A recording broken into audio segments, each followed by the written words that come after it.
Oh, hello world. I'm your host, Data Mining Mike, and on this episode of the podcast, we're going to talk about, can AI be used for hacking? Today's guest is Garrett Oteken. Garrett is the Chief of Research and Development / co-founder of Quantum Star Technologies. His company develops a process for machine learning to detect malicious files using a neural network. Garrett is a fascinating guest on the cutting edge of cybersecurity. I am highly confident at the end of this period of instruction, you will be able to take what you've learned and apply it to your knowledge base. And that's called value. And because of that, you should like this video. Remember that sharing is caring, and please check out all of Garrett's information in the video description below. Subscribing is what winners do, but smashing the bell is what legends do. This channel breeds legends. But first, AI news. A team of neuroscientists have successfully played songs with just brainwaves. The study took 20 different epilepsy patients with brain sensors implanted. The scientists then played Pink Floyd's Another Brick in the Wall. The patients were then able to sing the song in their head and have it output as noise. Though the noise sounds like the song is underwater, it's a really good direction for those who are unable to speak will have the ability to someday. Additionally, this allows for the possible capturing of nuance in the rhythm and rhyme of language that can't be captured in just regular text generation.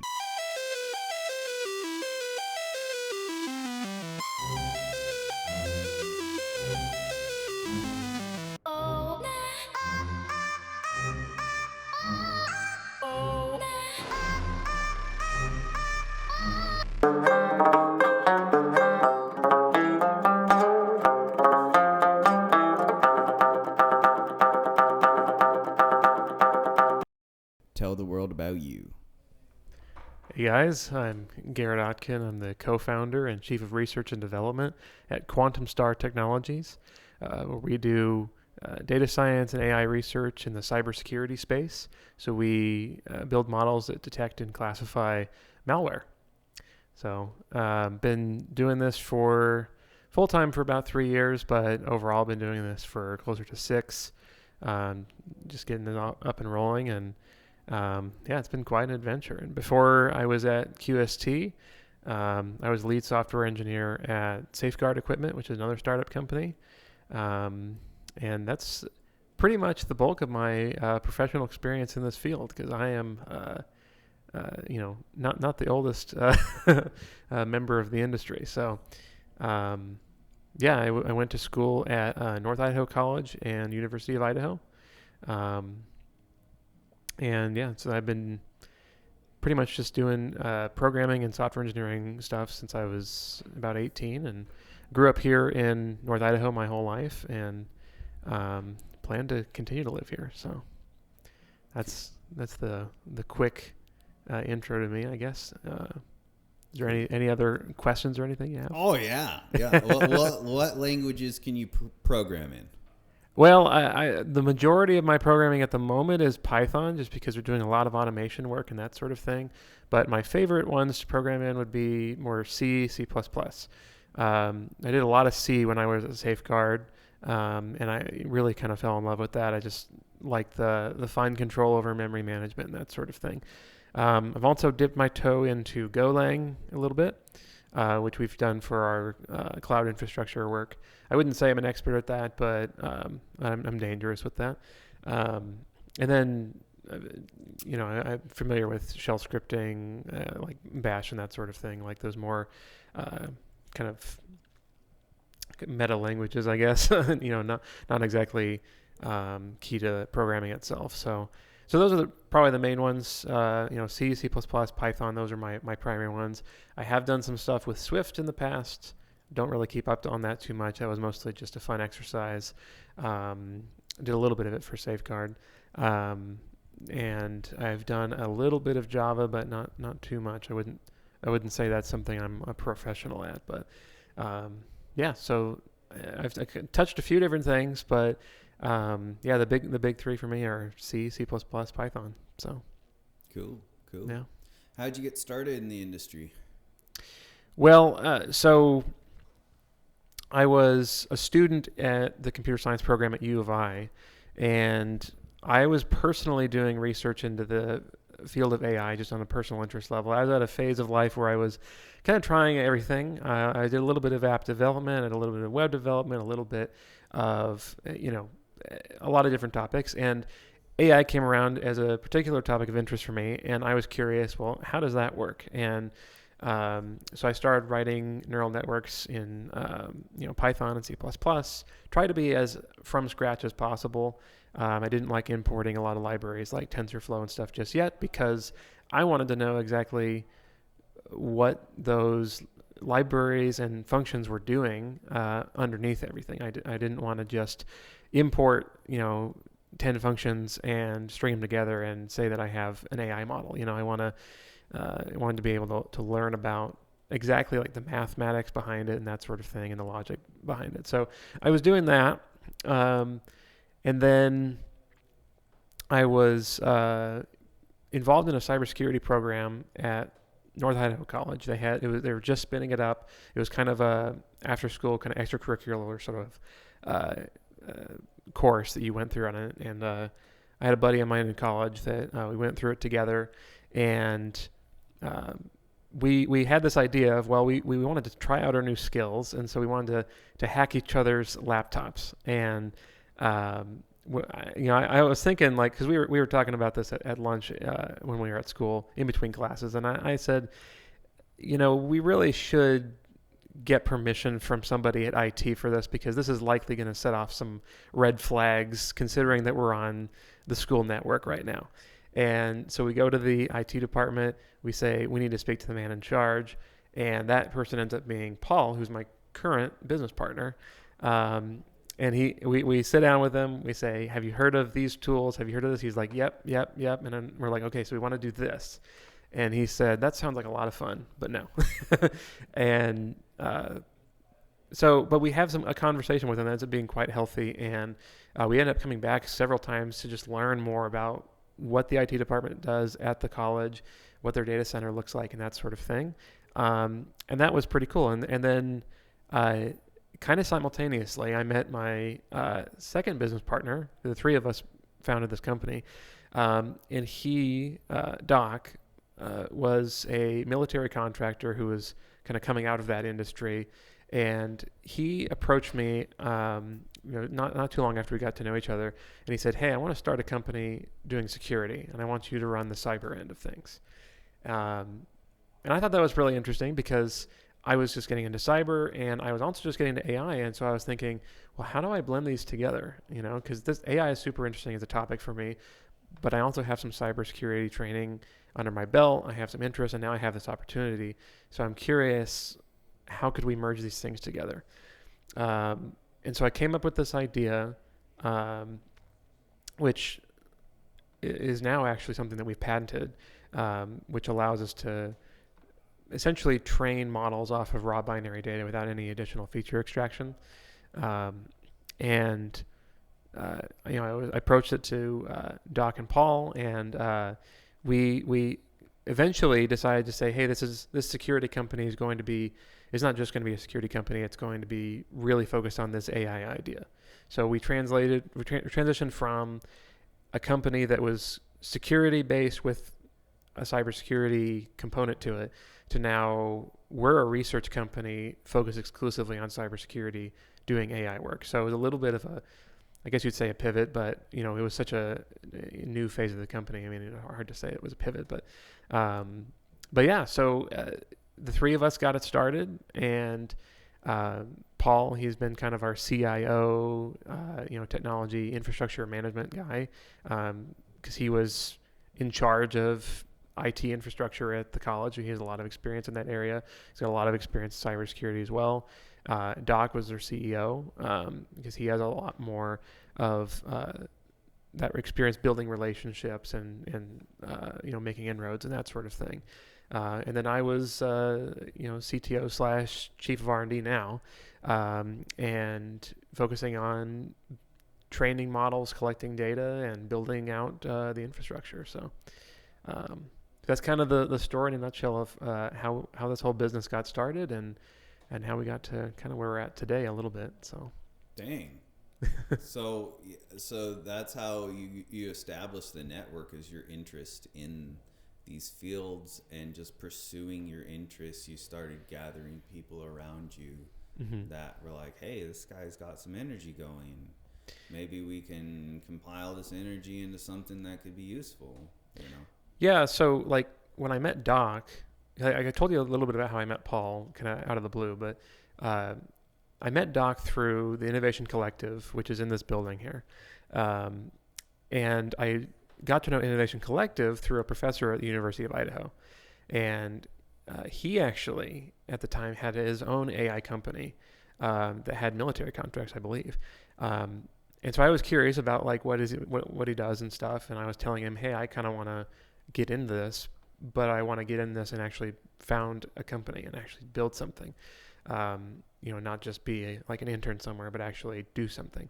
And he said, well, you got to talk to the Innovation Collective. And so that's kind of how I got all introduced into the sort of entrepreneurial world, not just the, tech side of things, but the business and entrepreneur side. And that's where I met Doc. So yeah, I mean, really, it's just I had an interest in these kinds of topics like AI, had interest in cybersecurity, had interest in business and in entrepreneurship, and work through my network to see, what doorways can I find that can open up into other things. And so what started out as just asking the guy in charge for permission turned into a great business relationship with Paul.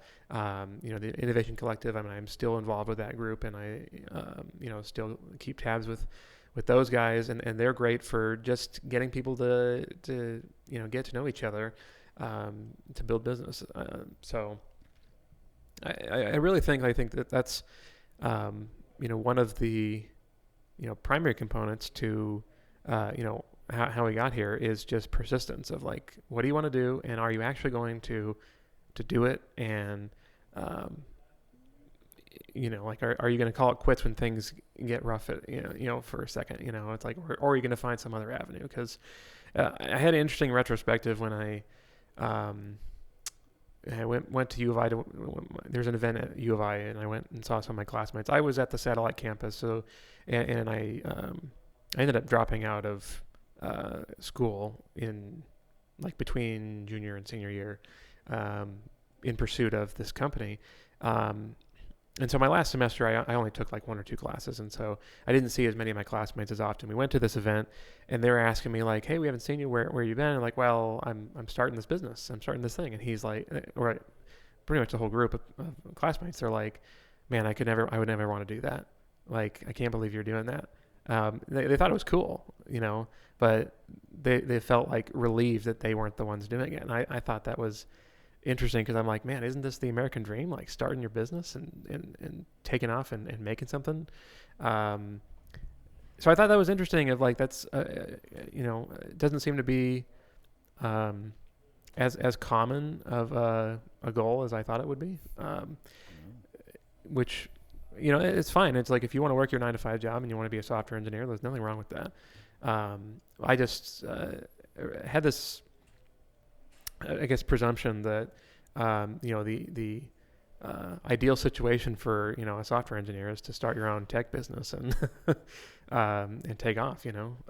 But it is a lot of work. It is a lot of effort, and there are a lot of moments where you think, I don't know if this is going to work out. But if you call it quits, then there's the chances of failure is 100%.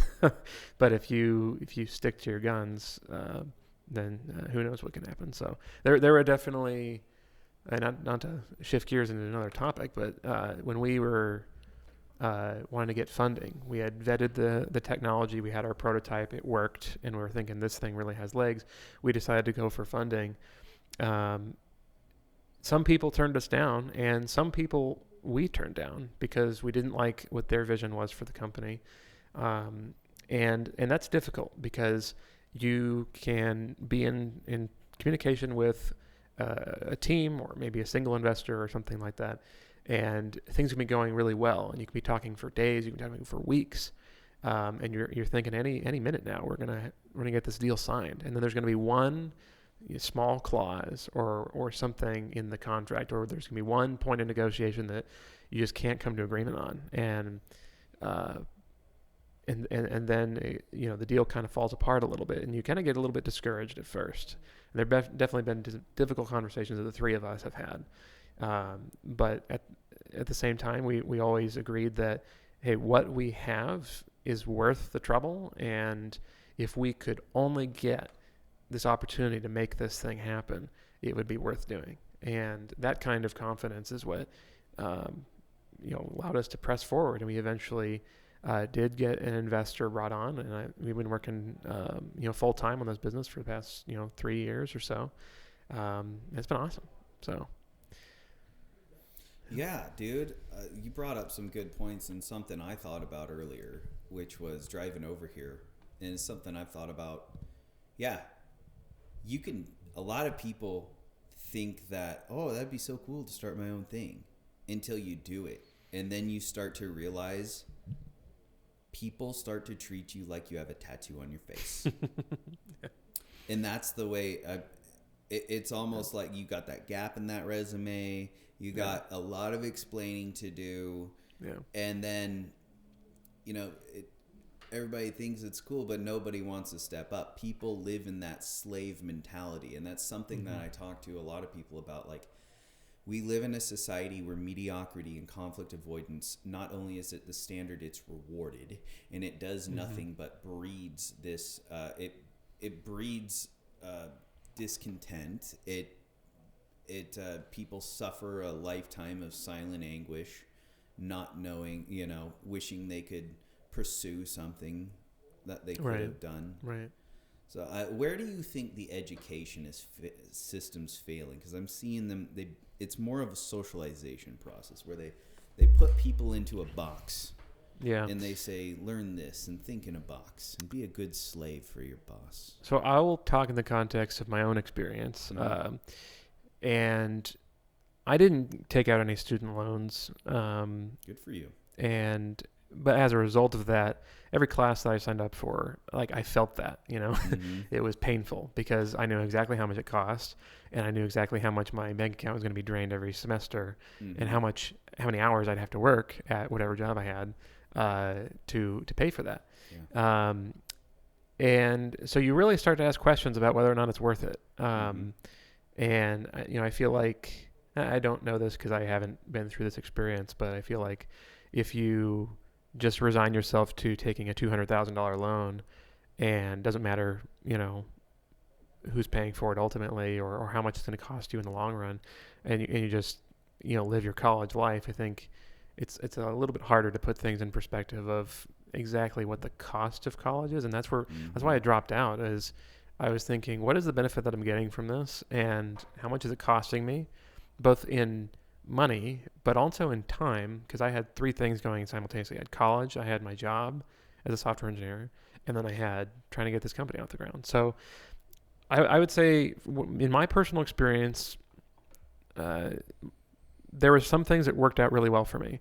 And I do give credit to the University of Idaho for helping me with that. And that is fantastic. I don't know if they consider it a success based on what I presume their metric of success would be, which would be graduation, which since I dropped out, they may not consider it a success. I don't know. But I would hope that they would consider it a success, because what they did for me in the long run ended up being, a really good thing. So to back up a little bit, I will say this: college, and I've been told this by several professors, that they have this goal of making well-rounded students.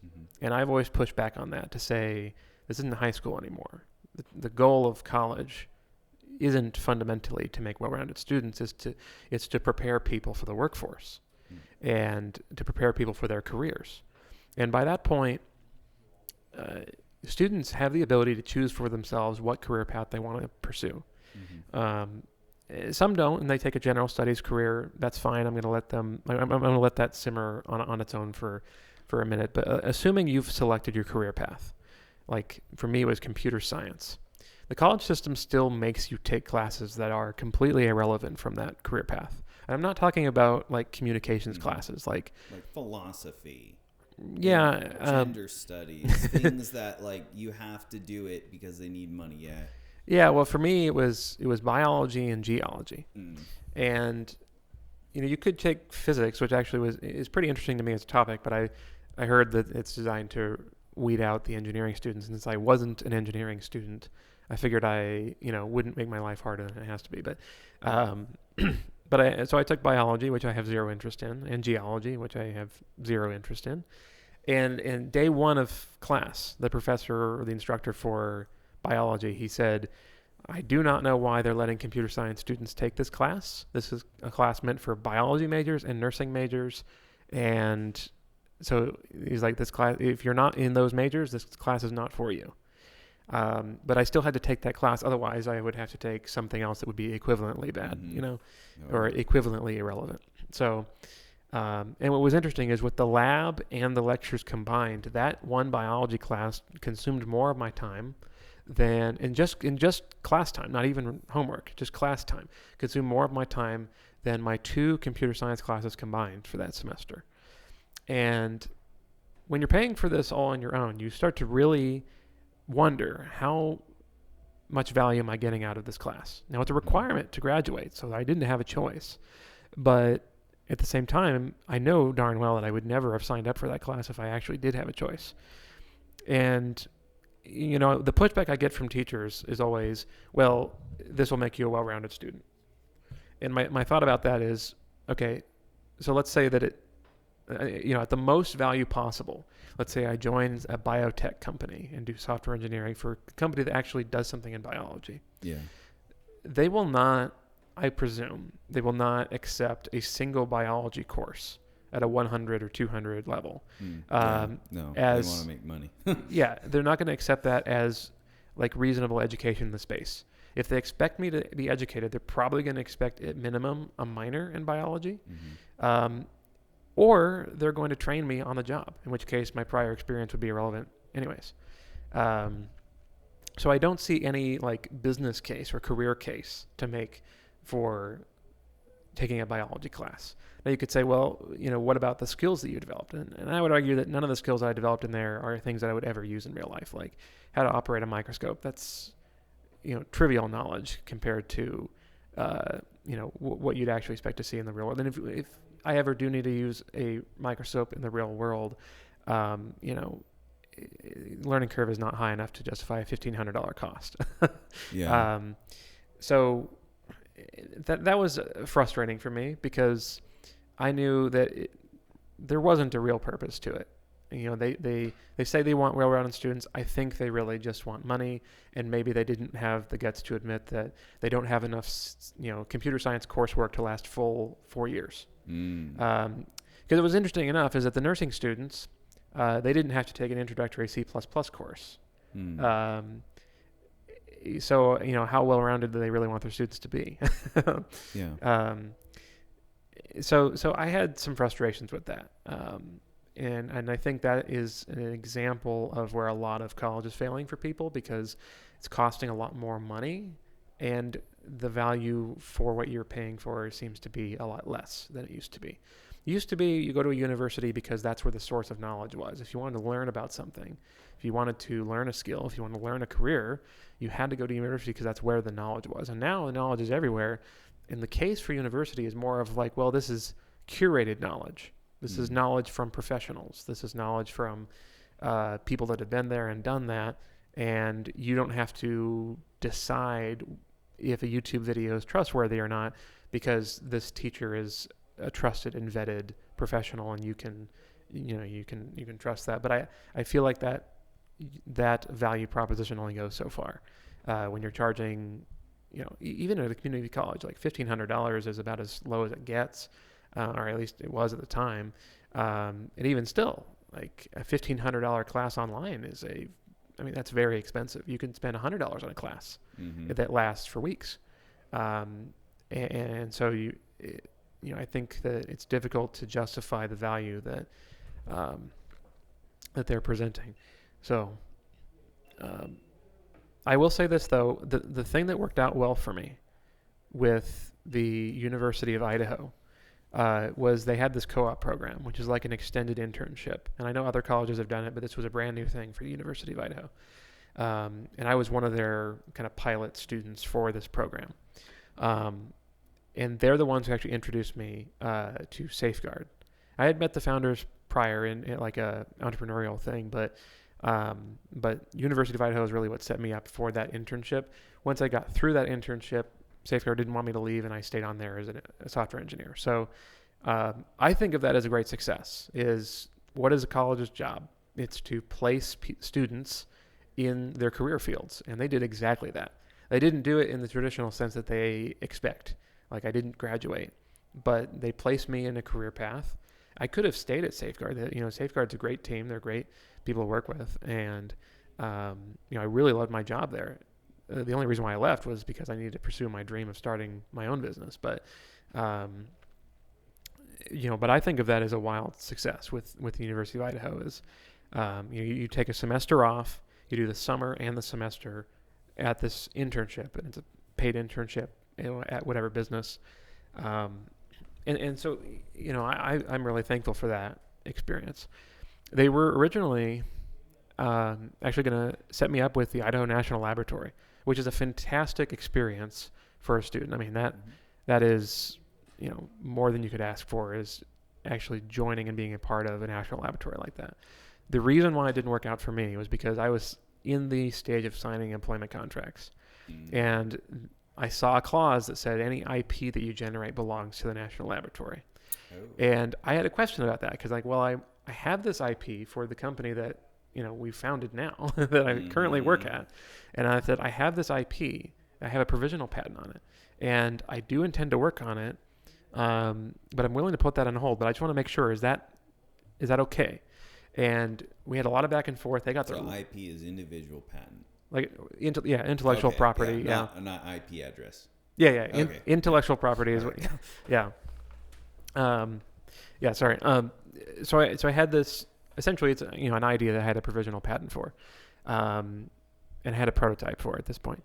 And they got their lawyers involved, and apparently their lawyers got scared to death of it. And they said, no, if you sign that employment contract, it doesn't matter if you stop working on it from the day you are employed and never work on it again until the day you leave employment. But if you sign that contract, we have to have your IP. Like, fuck you. Yeah. So fuck you up your ass. Yeah. Like, go to hell. What sort of charlatanistic, shady shit is that? Anyway. So I took issue with that, as you can imagine. And actually, what I really respect is the dean of the College of Engineering from University of Idaho. He actually called me, and he said, I know this is our program, and this would have been a great opportunity. He said, but if I were you, I wouldn't do this. Yeah, nice. I was actually, I respected him for that, of, the university sticking up for one of their students as opposed to a national laboratory. I feel like a university could easily apply pressure to a student to say, get rid of your idea. You really want this job at the national laboratory, because they were setting me up for a career. Like they actually told me that they were expecting me to work beyond the internship and actually, have a career there. And that wouldn't have been a bad career to have, but I had this idea and I couldn't let it go. And so, after that, the U of I, they set me up with Safeguard equipment, and they're a great company. They're a startup too at their roots, so they were totally fine with me having my IP. They were totally fine with me working on this company on the side, and the CEO actually would coach me and stuff on when I was pitching to other investors and things. And I mean, they were awesome to work with. So it was a huge difference between them and Idaho National Laboratory. So so I'm really appreciative of U of I for sticking up for me in that scenario and for setting me up in that environment. And I really do hope that they consider that to be a success, because I can't imagine a better case where you set a student up with a company and the company likes the student so much that the student actually leaves the school to go work full time. Because that's when I dropped out of college, I was still working at Safeguard, but I just worked full time and then started my own business on the side. So there were a lot of times where I was working until like 11 o'clock or midnight. It was pretty regular. Like that was an average Tuesday.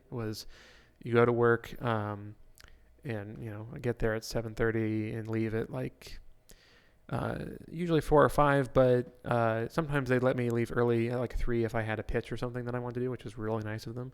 But then we'd work on the QST stuff until like 11 or midnight, and that. But you don't really think about how much time you're spending on your business, because it doesn't feel like work, right? Mm-hmm. Yeah. Like I say we worked until midnight, like as if we were just slaving away, but really it was we were working and we just didn't even really notice how dark it was getting. And then by the time we look at the clock, it's like, oh wow, it's midnight. We should go home. Mm-hmm. So, which is a really cool feeling, actually, to be so invested in what you're doing that you don't even pay attention to how late it is. Mm-hmm. That's a really cool thing. But so, anyways, to wrap up the my thoughts on education and whatnot, I think the pursuit of a well-rounded student needs to go away. Like that's for high school and grade school. It's not for college. It's not college's job. It's not their responsibility. Never was. Never should be. Because when you're paying for school like that and you're paying a high price for school like that, university should make one promise. And they should promise it. Make one promise, and that is, we're going to place you in your career path. And we're going to make sure that you have all of the skills and all of the tools on your tool belt necessary in order to get placed in that industry. That should be their only concern with college. And so, with the co-op program, they succeeded in their mission in that sense. But with taking these, extraneous classes like zoology and stuff, like, that, unless that is a particular interest to you and you really want to take that class, it should never be a requirement of graduation for a computer science student. It's not relevant.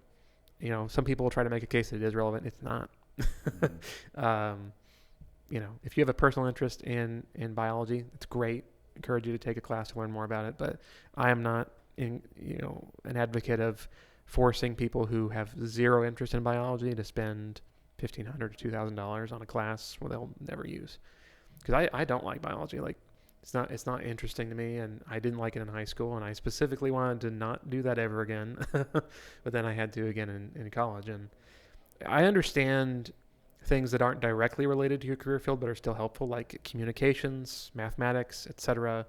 For computer science, like, will I use discrete mathematics and calculus too in my career? I actually have used calculus before, but those things are more building blocks to things that are actually relevant. Communication. You got to be able to communicate with your team and work well with them. It's kind of it's not talked about as much in the software engineering field. Maybe it should be, but you do need to work well with your teammates. Mm-hmm. Some of the best software engineers may not write the best code in the world. Not that they write bad code, but what makes them the best is that they work so well with other people.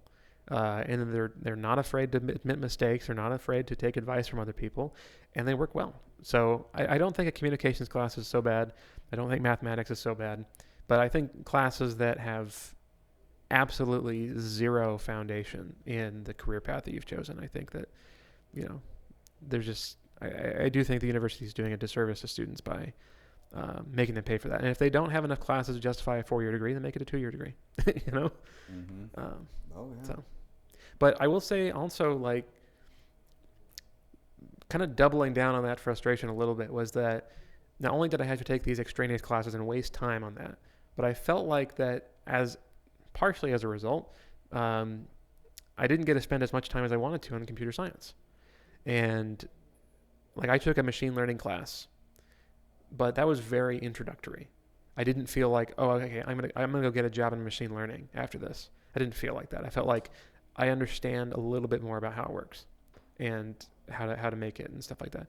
I know they had like one more class that went a step further than that. I never made it because I dropped out.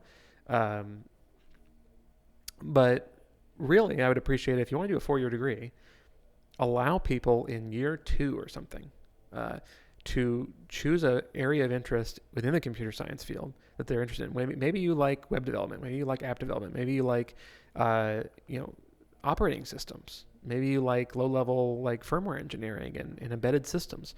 We had some great faculty that were really interested in embedded systems, and you could work on them work with them on side projects.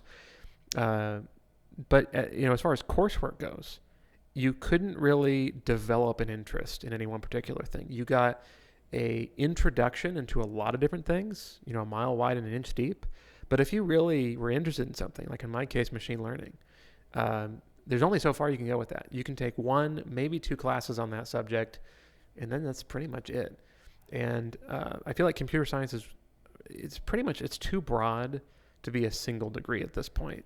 I think a long time ago it made sense for it to be 1 degree because it was only such a big field. But now, like, if you're a DevOps engineer for Amazon, or you're a data scientist, you're an embedded systems engineer, you're a mobile app developer, those are career paths that are, they're all writing code, but they're all so wildly different.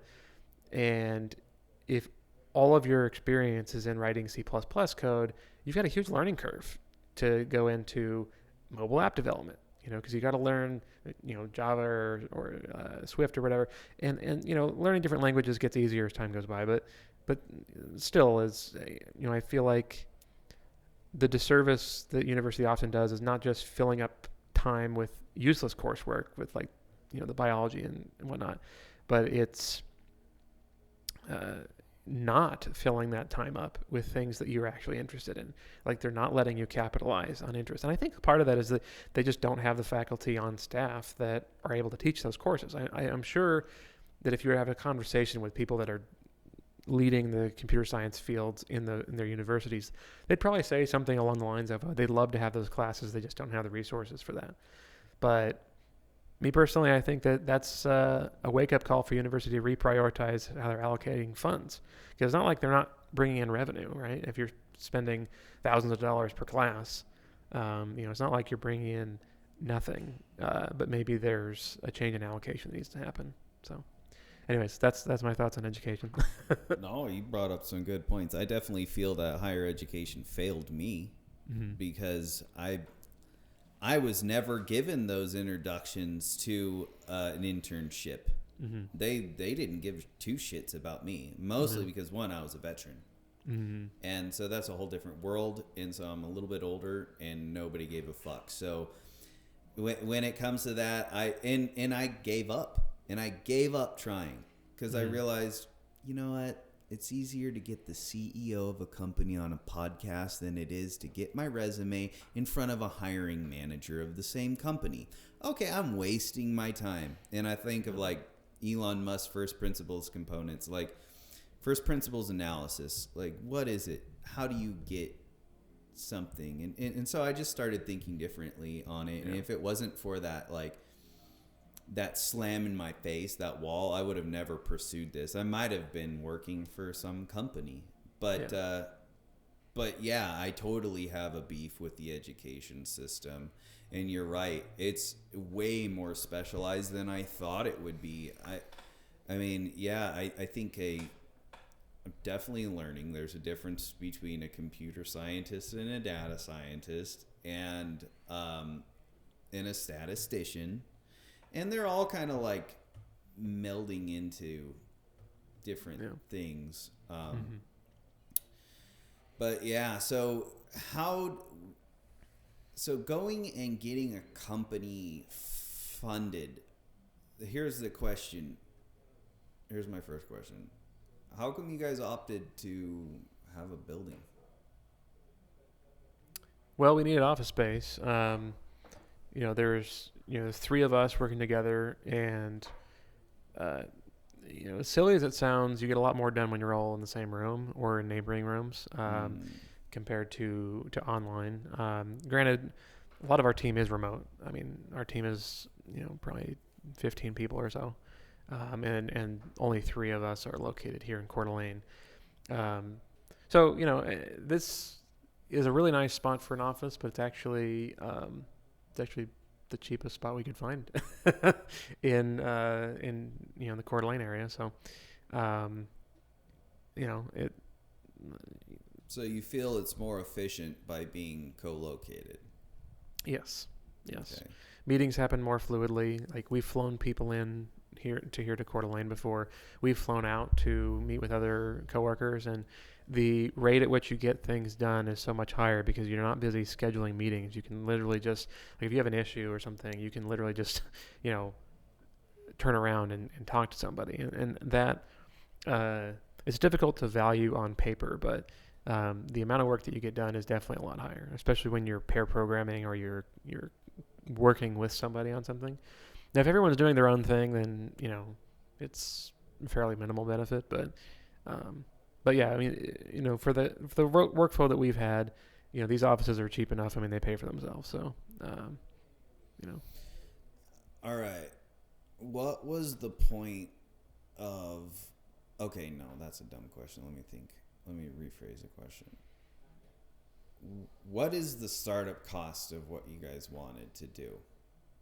And where was the money going? Is it going to hardware to run a model? Or is it going to administrative stuff or marketing? Like, where is the majority of the startup costs go? So we spend almost $0 on marketing. Okay. We have a website. We pay people to maintain that website. That's essentially it. Most of our cost is in our engineering staff and our contractors. So we've got some really top-notch data scientists and software developers that are pretty difficult to come by normally. And that's kind of the bulk of our spend. Our second biggest spend is cloud compute.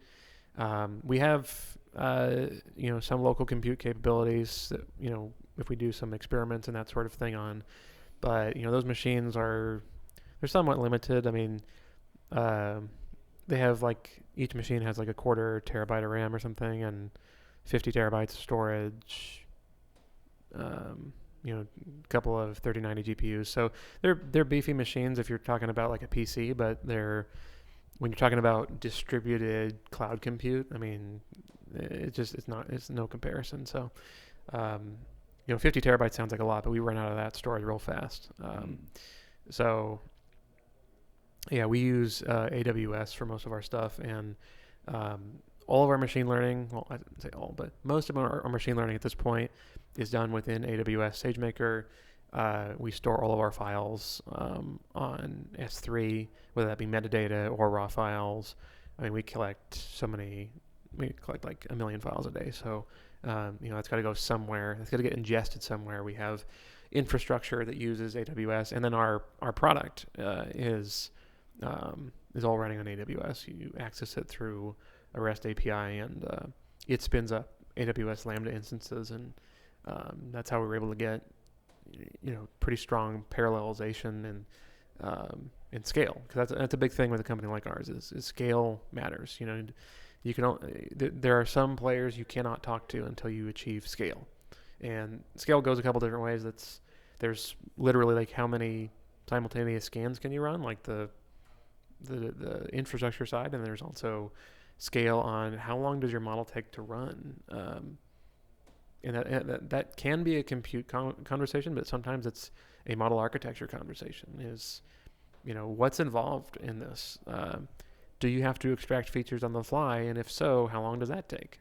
Because that's a big factor. Because in our world, seconds can make a huge difference when you're scanning, hundreds of thousands or millions of files a day. If you add 3 seconds per scan, I mean, that can really blow things up. So most of our cost is engineering staff. That's definitely the bulk of it. But then other than that, it's cloud compute. So you need it. Oh yeah. Yeah. I mean, the engineering talent we have is really incredible, and if anyone from the QST team listens to this, I mean, you guys rock. This is subscribe and share. They work super hard. Some of those guys we've been working with since the beginning, they're top notch in their class. That's definitely a big chunk of the spend. But then the cloud compute, I mean, we really can't go without it. I mean, we can build our own servers. And on paper, it might seem like it's cheaper at first, but when you look at the upkeep costs, you look at reliability costs and stuff, at some point you have to acknowledge that you can't store your local machines under your bed. If customers are going to be using them, or if you're relying on them for massive quantities of data and processing lots of things, they need to orchestrate with each other. There needs to be infrastructure in place. They can't just be a whole bunch of servers that you SSH into. And it has to be reliable. It has to work. It can't just work most of the time. It has to work 99.999% of the time. And there has to be security involved in that as well. How secure is your stuff? I mean, we don't do this anymore, but we used to store our servers in a data center that was SOC 2 security compliant, and we would never build that from scratch because that's just a lot to maintain as a business in and of itself. is data centers and whatnot. So cloud computing is not cheap, but it definitely pays for itself with how we use it. So So talk about the products and what is it the products do? Yeah. So we have a product that we call Starpoint, and it scans static files and determines if they are malicious or not. That is fundamentally what we do. We can double click into that, and there's a lot of other things that it does. But fundamentally, you send a file to us, we'll tell you if it's good or bad. And right now it's consumed as a cloud product, via API access. We used to have a local running version because fundamentally the technology does not require an internet connection. The only reason why we do it on the cloud is because of infrastructure, just so that you can scan so many files at once. But our initial versions were actually all local on computer as a CLI, because our models are generally really lightweight and really fast. I mean, if you run it locally, it'll take milliseconds to scan. Essentially, the point of the product is to attack this problem that we see in cybersecurity of just a massive overabundance of red alerts that come across on SOC teams or other cybersecurity professionals. They just want way too much on their plate, way too much work, like they couldn't possibly do all of it. Or if they are doing all of it, I mean, they're not happy campers because they're just being way overworked. Mm-hmm. And so with our AI solution, we're kind of stepping in there and we're saying, hey, we're going to filter out how much stuff actually gets sent to you. So only the stuff that really needs a human touch will get sent to you. So things like obvious false positives and malware and things that isn't ridiculous or whatever, like those kinds of things will get filtered out. And with an AI solution, it has the added benefit of detecting unknown threats. So the thing with so traditionally when you have a filter like this that would because most organizations have some sort of filter in place to prevent stuff going to their engineers. They don't send every alert to the engineer, but those solutions are usually very rudimentary. Usually it's like a hash list or a Yara rule list, or it's maybe something a little bit more advanced than that, but it's relying on an assumption that what it's looking for is something that it has already seen before. And AI, while it's trained on existing data, and so therefore is likely to really perform well on things it has seen before, it doesn't have to have seen it before. And so you're able to find things that are either variants of things you've seen before that aren't the actual thing you've seen before, or potentially entirely new things. When we first started the company, before we got funding, one of the ways we knew that what we had was valuable was there was a malware family called Hidden Wasp that was a new thing. It had just come out at the time. This was 2019. And it was a Linux malware that would infect your system and essentially deliver control of your computer to China, which nobody really wants. So we were analyzing that on the news and stuff, and in VirusTotal, which is it's a product that essentially brings all the antiviruses together into one umbrella. So you can throw one file in and it tells you here's all the antiviruses say about that file. Not a single antivirus engine caught Hidden Wasp. That was a big deal. And so we got we had some sources in the cybersecurity space. We got a hold of that file. Actually, there was 6 files. We threw it into our Starpoint prototype, and it scanned them, and it had 99 to 100% confidence it was malware. And so like, okay, that's interesting. And that's one of the benefits of AI That is was that, your aha moment. yeah, that was it.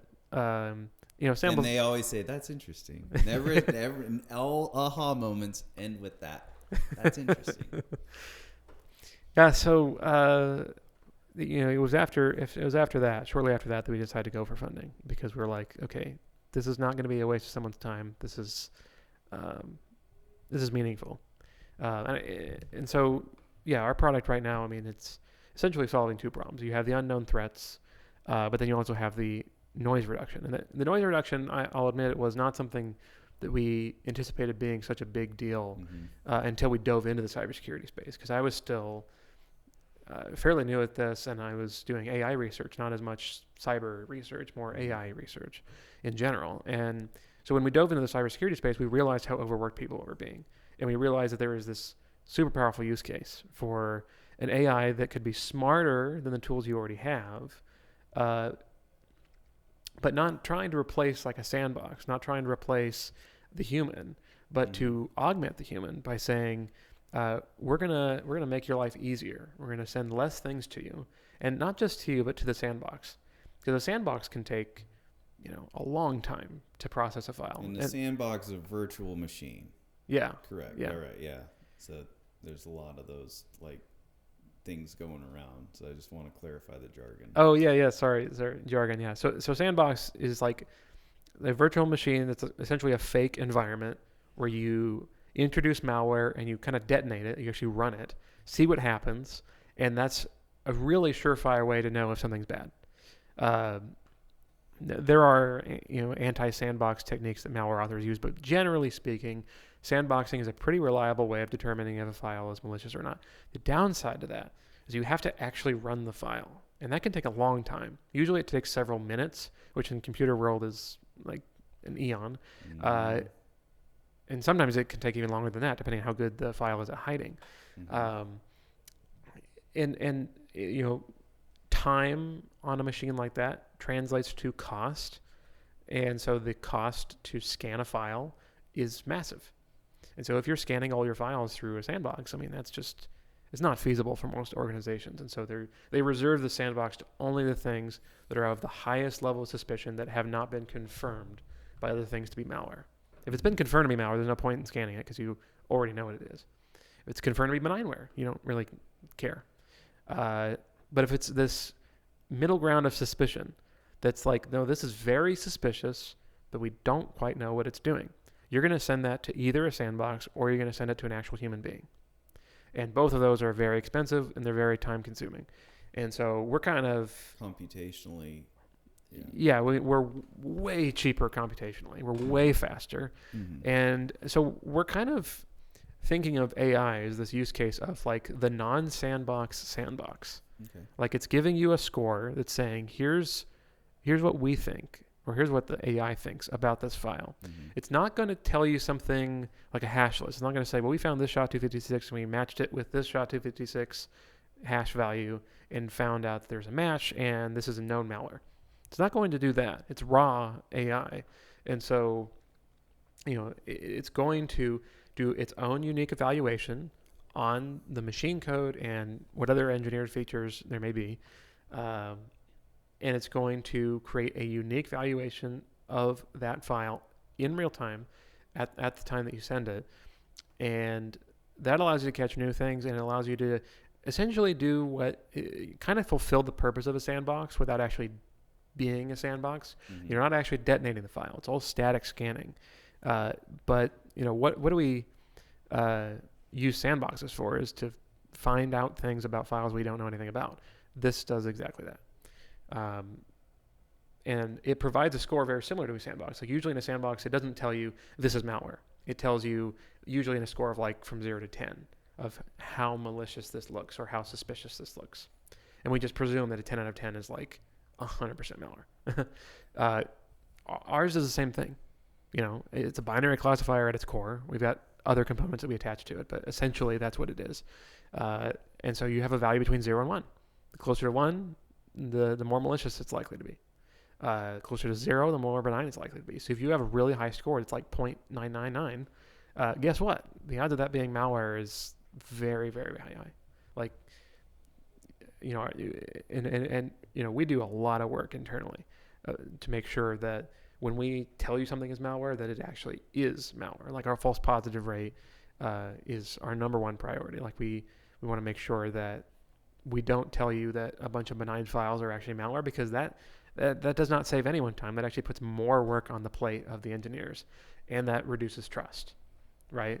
And you're not saving anyone time if no one can trust your product. So if we tell you something is malware, you better believe it's malware, which is a pretty important accomplishment. And in data science, I feel like the broader data science industry has lower standards than the cybersecurity space does. Cybersecurity is like, if you have a false positive, that creates work, that reduces trust, that's a problem. Mm-hmm. And like if you were, let's say you're Spotify and you're trying to guess what, your customer's next favorite song is going to be, who cares what your false positive rate is? It's like if every other song is a song that I'm not interested in, mm-hmm. I still think it's a great product, right? Mm-hmm. Because half the songs that it showed me were songs I actually like or I'm interested in.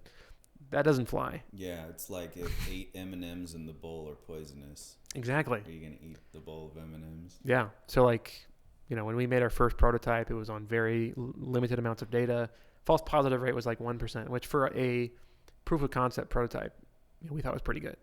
But you go to actual production with some of these big players, and you go to like actually, protecting systems, like real big systems.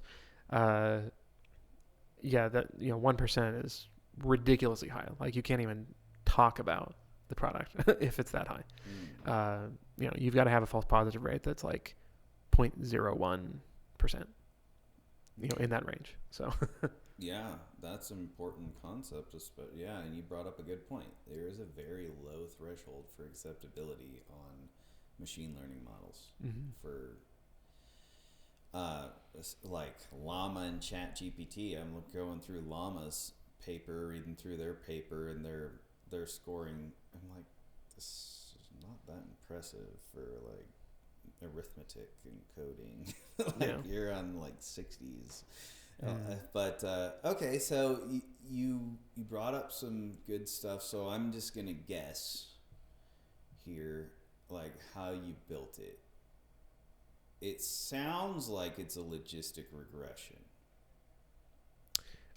Actually, but you said false positive rates, so therefore you're using the area under the curve. Mm-hmm. The AUC score for scoring it. So what sort of model? So you're saying you're like, let's say if it doesn't matter like what model you say it is, you're saying you coded it. You created the class, the model. You're calling that class in this specific, you're calling the function when it receives data. Yeah. So you got this script running up there. So do you got one model or two models? We have several models that run in an ensemble. On stacked. Okay, so they're running an ensemble. All right, so you got a random forest. I mean, you don't have to tell. I mean, it's like saying like, okay, dude, it's like if you have a car, it's not like I'm trying to divulge information, but I try to put it in this way. If you have a car and it's like, yeah, this is a Chevy, and underneath the hood is a V8 Chevy engine.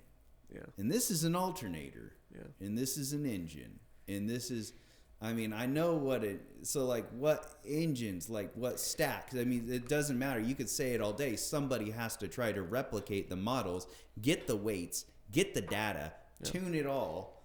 But at the end of the day, like, so it's an ensemble method. So we got that. So I will say this. We use a number of different architectures, but the one that is kind of most fundamental to our IP, our patent, which is public information, and that's kind of the core of what we're doing, is actually a CNN architecture. Okay, so you're using convolutional neural net. Okay, so you just run a neural net. Well, you had an ensemble, so you're running. So it doesn't matter to me. Like, I'm just trying to figure it out, like how how it's working, because I'm thinking like, okay, if it's reducing down to a binary, my first thought is logistic regression, and then you threw an area under the curve. I'm like, okay, well, that's a different way to score the model.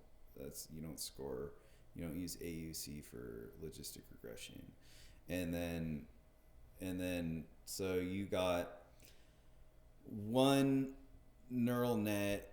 Let's talk about the data. That's more important to me than the model. Yeah. More than anything. The data, where did you get it? How did you clean it? And how are you processing it? What features are you engineering that are relevant? Yeah, I mean, there's a lot to unpack there. I mean,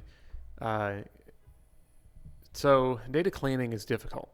Not so much on the malware side, but on the benign side. Malware is fairly easy to collect because you've got a lot of organizations online and elsewhere that are in the cybersecurity space, and that's what they do. They collect malware. Their job is to keep a pulse on the industry. If there's an attack that happens, everybody's eager to share it. Like, if there's a big attack that, like, for example, the SolarWinds attack that happened a couple years ago, it was all over the news. Malware was sitting in their system for 6 months plus. It was a colossal failure in cybersecurity.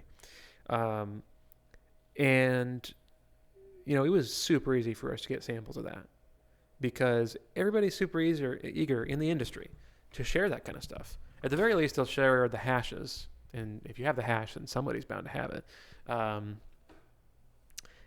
But like I mentioned VirusTotal, we get a lot of data from VirusTotal, which they're run by Google. But they're kind of a combination of a whole bunch of different antiviruses brought together. They do a lot of data collection because a lot of people use them to say, hey, I've got a suspicious file and I want to see what everyone thinks of it. So they're going to throw it to VirusTotal, and as a result, VirusTotal is a recipient of a lot of data. So we get a lot of data from them. We get a lot of data from other sources that are, some of them are publicly available, some of them are a little, private, but malware is fairly easy to collect. I will say that there's an asterisk attached to that when it comes to more advanced labeling, when you're trying to do more intricate models beyond just good or bad. But fundamentally, people collect malware all the time. If you're in the cybersecurity industry, it is not difficult to get samples of malware for a recent attack or even an old attack. So that's pretty easy. What's really difficult is the benign side. Which it sounds like it'd be the easiest thing in the world, but the problem is that you're either going to dramatically oversample in one category or the other, or you're going to have something that just is not a representation of the real world. Like an example of that would be, like, for example, like Adobe, for example. That's Adobe products are everywhere, but there's nowhere out there that's just handing out Adobe files. Mm-hmm. Yeah. Because if they were doing that, then they'd either be committing piracy or they would have to sell you a license from Adobe, which if you do that with every single product on the market is not feasible for data collection, because you're talking about one file, what's the cost per file on that? Because if you buy an Adobe product, there's probably, I'm going to be generous, say there's 10 executables baked in that product somehow. You pull those out, and how much did it cost you per executable? Like, that's ridiculous. And you do that for every Adobe product, and you do that for every product from every other company. So on the one hand, it's really difficult to get that kind of data. It's also difficult to say, well, I've got a lot of files on my own computer. I'll just grab those. NVIDIA tried this a long time ago, and they found out they didn't actually build a malware detector. They built a Microsoft detector, because the only benign-ware that they used was Windows system files. And the malware, or the anti-malware engine, ended up not actually detecting the difference between good and bad. It detected the difference between software that was written by Microsoft and software that wasn't, because it actually picked up on the actual code style of Microsoft. And so that is a really tricky thing, is not, like, there's the one thing of underrepresenting real world data, but there's the other thing of representing real world data that can poison your model just easily. So like operating system files, it's really tempting to grab a ton of operating system files because they're so easy. They're everywhere. I mean, you can just pull those, it's so easy to grab. And every operating system has a billion files, not literally a billion, but they have a ton of files that are executable files that you can grab. The problem with that, though, is that that's not indicative of real world traffic. Like, how many times are you going to see operating system files individually on their own across a network, or being ingested in someone's cybersecurity pipeline? It happens, but it's not as common as you could make the model believe with your data collection efforts. So it's tricky because there's a big question of what is a real world representation of benign data? And it's a difficult question, and I think that there's no industry standard answer to that. The companies will maintain whitelists for this exact reason of knowing that their tools do not have the capability of very concretely identifying what is and isn't a benign file. And so they have these whitelists to kind of cover their butts, to say, well, we're going to guarantee that an operating system file is never going to get erroneously detected by our machine learning algorithm because we've whitelisted it, so it can't possibly give us a bad score. We don't have a whitelist or a blacklist. Everything that we do is raw AI. So, dude, everything you said though is why I think patent law is dead for this industry. Yeah. Because even if you have, and I thought about this because I make the models. I'm like, okay, let's say I had, what am I going to patent? My Python code? All right. Spend the time and money to get my Python code patented. But that doesn't make a model. What makes a model is the team of people pulling the data, cleaning the data, adapting as the data changes over time. That is something you can't just write down on one thing. That would be a living patent. And unless we can make a living patent, which I think we have, it's called a website, it's difficult to do. So that's my mindset. I see where you're coming from, though, because you got a team of people and you have a mastermind, and this mastermind thinks that way. And I'm not saying there's a bad way or a good way. I'm saying that I'm just seeing this trend with patents. Because you're not the only people. This is something I've thought about. I think a lot about it. Yeah, I think software patents are particularly tricky. I mean, we have a patent lawyer that we work with who will echo that, I think. At the very minimum, he'll tell you that he'll expect 2 to 5 years to go through a process of a software patent. And the reason for that is because he's expecting a lot of pushback from... Or money. Well, he's expecting a lot of pushback from the patent office because it's really difficult to prove unique value with your invention and to capture that and to say, no, this is my thing and that no one else can have. I think you're right, though, that the magic sauce is not in the code as much. And when I first started AI, I kind of made this... when people ask me well, how do you code an AI to do X, Y, Z? And I would just say, you don't code it to do that thing. You code how to learn. And you feed it the right data, and it'll learn what it needs to learn. And so the algorithms on how to learn are open source enough already, or they're already patented. The odds of you coming up with a new mechanism to learn, I'm not saying it's zero, but it's pretty low. That you're going to come up with a brand new idea for how to learn. So the next thing is okay, well, what about data? Our patent that we have is a method to catch malware, but it is rooted in how we process the data, in how we analyze and visualize the data. That's what our core intellectual property is about. It's not about the model. The model architecture is not mentioned in the patent.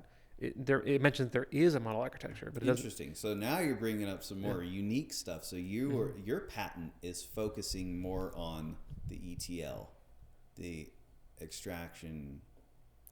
Yeah. So extract, transform, load. Essentially, I mentioned we were using CNNs, which are commonly used for images, commonly used for spatial computing, commonly used for like, Language. yeah. Well, no, those are LSTMs are used for language. I've seen people use CNNs for language, but it's not super common. But usually things that are visual or spatial in nature. Mm-hmm. And what we did was we took binary data and we converted it into n-dimensional coordinate spaces. And so we treated it, and we use 3 dimensions as an example because it's easy to think about, but it could be n-dimensional. But so let's say 3D. Like you can map a file into a 3-dimensional space, and you tell the computer, this is an environment. Navigate this and tell me what's in it, or what this is a picture of, essentially, or not even a picture, but like a world. If we had some renderings, I could show you what a file looks like when you blow it up this way. It sounds like a kind of like, I wouldn't say out there idea, but it sounds like it wouldn't work so well on the surface perhaps. But if you saw renderings of what does a binary file look like with the instructions and machine instructions and whatnot, what does it look like when you map its bytes into coordinates and then blow that up into a 3D space, you'll find patterns there. You'll find shapes, you'll find lines, you'll find very distinctive patterns, just visually. You can tell within a second that there's something here that's different than just a random scattering of data. And that's what our model picks up on. So it's not picking up on a specific set of engineered data that some smart guy come up with. And I mean, we do supplement techniques and whatnot with other techniques, but the core of our intellectual property is we're feeding in raw binary data, so there's no additional feature extraction. We blow it up into this 3D space, and then we let the first couple layers of the model essentially do the feature extraction for us by saying, hey, prioritize this 3D space into chunks that you care about, which is essentially what convolutional layers will do fundamentally. And so it's the model essentially is it has more in common with like self-driving cars and LiDAR than it does with other cybersecurity methods. And so when you blow up a file into this for example 3D space, it is pretty interesting to look at, and if you train yourself well enough, you can as a human know what that file is without having seen anything else about the file. Like I can go and look at a file and say that's an image, or I could say that's actually an executable file right there, and that shape is where the ASCII code lives, or the ASCII text, like the strings in the file, it lives in that shape. And here's some pathways that you can see in this in 3D environment, and that's where the compile instructions are. Things like that. That are pretty interesting. So that's what we pick up on with the model. So there's not as much simplicity of, well, if it has this feature and has this feature, then it must be malware. It's not like a simple, like a rule of look at this byte and then look at this byte and then with these combinations of things equals malware. Doesn't it's not looking at it that simplistically. The features that it actually cares about may not even be human readable. Like you may not know why this byte and that byte actually correlate with each other, but they do. We've actually had a lot of success with just the header. Like we had one model that really effectively the only thing it did was read the header of an executable file, and it was able to catch a surprising amount of malware. I won't go into production numbers, but like our prototype was able to get to like a 95% detection rate. And it wasn't at a 0.01% false positive rate, but it was less than 1% false positive rate. It was like a 0.4 or something % false positive rate, which for a prototype was not bad. And I thought that was really interesting that a model like that could learn so much about a file without ever actually seeing the malicious payload. I thought that was, you'd expect it to have to see the malicious payload to be useful at all, but there's a lot of clues actually in header information, and if you pick up on those clues, they may not even be human readable clues, but you can learn a lot about a file with very little information. So that's essentially what we do. Fundamentally, it's it's not how much data we have. It's not what architecture we're using to learn off of. It's how are we parsing that information, and essentially how are we interpreting that to the computer? Like, are you saying read a random string of bytes and tell me what it is? Or are you saying this is a 3D environment and your job is to traverse this and determine what this essentially is? Like, it's kind of like object detection. So anyways, that's kind of what we do fundamentally, and at our core, and we do supplement that with other techniques, for a final product. But that if you look up our patent, that's what it's talking about. So. Oh, okay. Yeah, no, I've built something similar to that. It just does, like, you can use like YouTube comments and reduce it to a 1 or a 0. Yeah. Mm-hmm. And that's using an LSTM, long short-term memory. Mm-hmm. It's a recurrent neural network, and not CNN. But what you talked about the header. So what my model's doing is it's taking all of the corpus of text. It's reducing all of the words to lowercase. It's removing all common stop words and characters to include hashtags, which is why you should stop using hashtags on social media. And that's a whole nother thing. Not to be conflated with what you talked about, the hashtags with different things. Yeah. Different subject. Yeah. Okay. Either way, what it does is I take everything. So it takes an entire corpus of text. Each comment is an instance. So each row is a comment, and it's an instance. And it left aligns all the words, and it lower cases them all, removes all the common stop words and characters, and it pads out. Well, it finds the longest comment, and that will be the longest comment will be the exact length for the input for the embedding layer. Okay. Mm-hmm. Right? Yep. And so it's all the other words, when it left aligns, it's adding zeros. So it's padding it all with zeros, so they can all fit in that tensor. And then I train the model on this corpus of text. And then from that point, I can then pass a list of other text headers or whatnot, and it will give me a 0 or a 1 for, but my model's not that accurate. So, but you're using it for classification purposes? Yeah. Did that audience member like this? Yes or no? Okay. And it runs, and you train it off a corpus of text and whatnot. So, but that corpus of text. So, you need more text. You need a lot of data. Yeah. Is what I'm finding. My model sucks. So you've been able to. So you guys are taking just file headers and running it through and finding out if it's malicious. We're doing a lot more than that. That is an example of a model that we've made in the past. Yeah. So, that is not that's an example of something we have done. I would not say that is like what we're doing.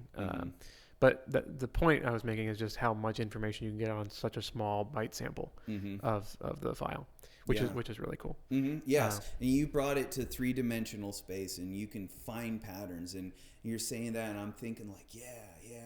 So I wonder, have you in your research used the clustering analysis, like hierarchical and k-means clustering, and seeing what those and how are those?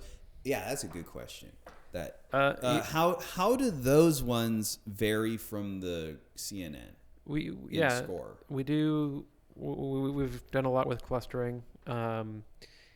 We use them for different purposes. We don't really use them for binary classification. We use them for other pieces of information, like threat intel and that sort of thing. I probably won't go too deep into ultimately how we use them, but if you want to know more about a file, sometimes it's handy. Like clustering is handy because it's unsupervised generally, so you can see, okay, like instead of trying to stuff things into a label, what labels naturally occur? That gives some useful insights. A lot of times we use those as insights, not just for the end resulting product, but to analyze our own data set. Like, do we have enough samples in a certain space? because when we go to test our models, I mean, testing is a huge deal for us. Yeah. We build data sets internally that we test against. We also reference industry standard data sets, and we also test in the wild. So like if we aim for a specific test set, not including that data in our training or anything like that, like not cheating, but if you say like there are some industry standard data sets that can be used, for cybersecurity machine learning. They didn't really exist when we first started, but they do exist now, and we've leveraged those and we've referenced those. But when you measure your success based off of those data sets, and then you go to deploy in the real world, you're probably going to see some differences. And it's because it is really, really, really hard to get an example of what real world data looks like.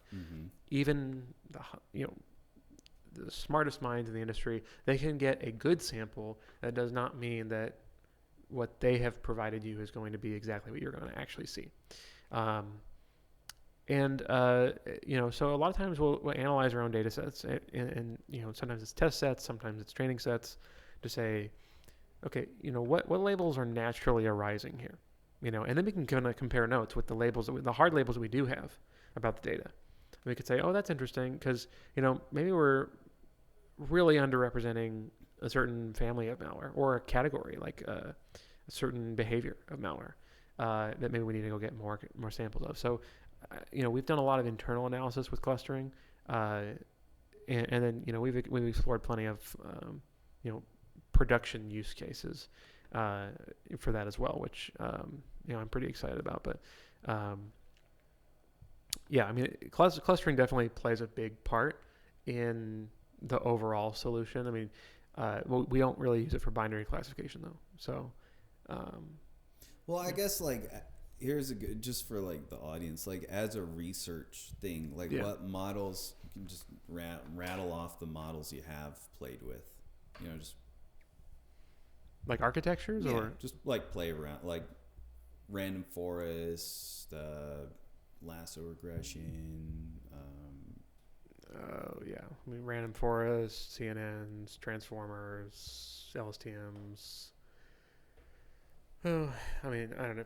I had to remember all the different ones we've tried. I mean, there's a few that we have in production now that, most of our models are like somewhat homegrown, or they're like based off a reference, but they aren't like the actual reference. But like a lot of the models we've tried have been hybrids between different types. So I probably won't go too much farther into that, but like CNNs and transformers, like that's been done before, so I'll talk about that. But like we'll create hybrid models of those and see how well it does. It's interesting because attention layers, while they're generally used for language models, they can assist with feature prioritization that the CNN layers are doing. And that can be really interesting because CNN layers, they're great at like filtering and kind of pulling together this kind of localized data into one unit, which really helps with transformers, because transformers, they do great stuff, but they can be really computationally expensive. And if you're treating your binary data as spatial data, I mean, spatial data, like if anyone's done work with point clouds, like that's a lot of points of data. And if you're doing a transformer model on all that, that's a lot of computing. And so doing hybrids like that is pretty interesting for us. But so we do, I mean, we've explored most of like the major model architectures in that mentioned in that space, that binary classification space. So you mentioned random forest. That's definitely something we've done a lot of research in, and kind of neighboring architectures as well. But most of the stuff that I like to talk to people about is usually like the CNN based stuff, because that's the best way to highlight the core like intellectual property that we have. So a lot of other stuff is experimental. Some of it's in production and things like that. But yeah, so the CNN is really, and not to say that the CNN is the end all be all for production use for us, but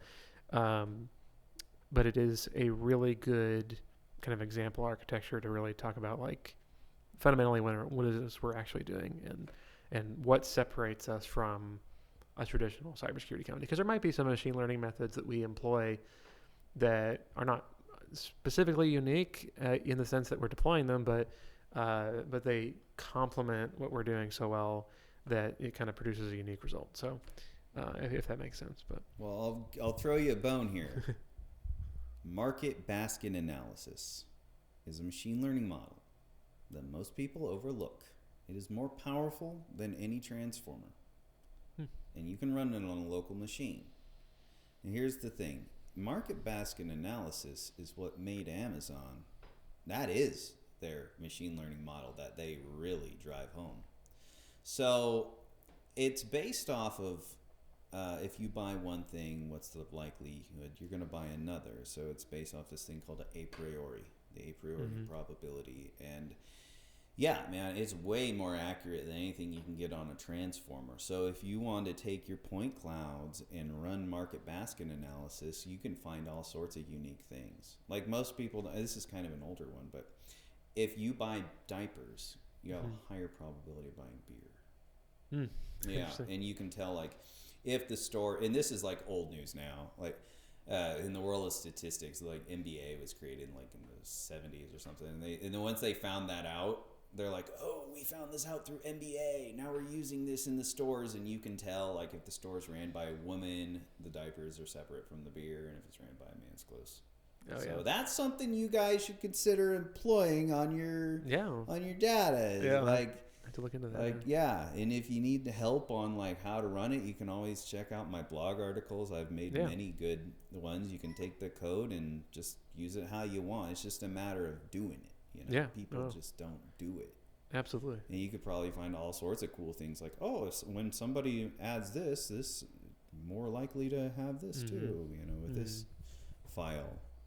So, good. I'm glad you are very educated. You know what you're talking about. Thank you. That's a good thing. It's a very good thing, and I like that. So, let's go on to like what I usually ask people. So, what is money? In what context are you meaning that? Like just 8th grade you. 8th grade Garrett. If we were to ask you, what is money? Well, I mean, money is kind of like it's like the transfer of wealth / buying power. I mean, it's a liquid state of buying power. So, if you're talking about money in terms of like cash on hand, that's usually what I think of when I think of money, because I think the vast majority of wealth is not stored in money; it's stored in assets. So money is like kind of a liquid asset. I don't even say it's an asset, but it's a bridge from one asset to another, or from an asset to a liability. But, cool. So what's an asset? Well, an asset is something that accrues value for you. And a liability is something that decrements value. So I think that everything that we own in life is one of those two things. It's either losing value as you hold on to it, or it's gaining value as you hold on to it. And when you buy or sell something, whether that be your time or whether that be your car, your house, whatever it is you have, the money that gets handed in between that is the bridge. So. Okay. What is power?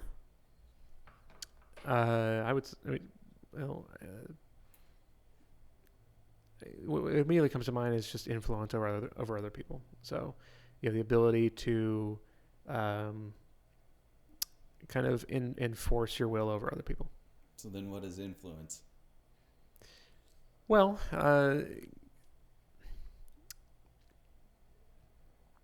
I feel like there's a few different ways you can go about that, but if you influence is kind of like social leverage, I guess. That could be derived from a few different things. Like if there's someone who's my boss, like he has influence over me, but that's a more like direct form. But there might be other people that I respect, and they have influence over me because of the respect that I have for them. And maybe they're people that I haven't even met. that it still might be an influence. So I would say an influence is essentially you are a driving force behind people's motivations for whatever reason. That could be a good reason or a bad reason. But if I am affecting what motivates you to do something, either to motivate you to keep doing it or to not do it or to start doing it or to whatever, if I'm affecting that motivation, then that makes me an influence. So. Okay. The ancient Greeks called this something that's not really talked about today, but it's a real thing. It's called techne. Okay. Techne is... Well, I want to hear what you think it is before I just give out a definition. Well, techne sounds like techno. It sounds like technology. So, that's what my immediate thought comes to. Okay. So techne, right? Like the Greeks revered people for this, like Odysseus for his cunning to create a horse, the Trojan horse, to somebody's ability to make a bow and an arrow, or someone's ability to do something.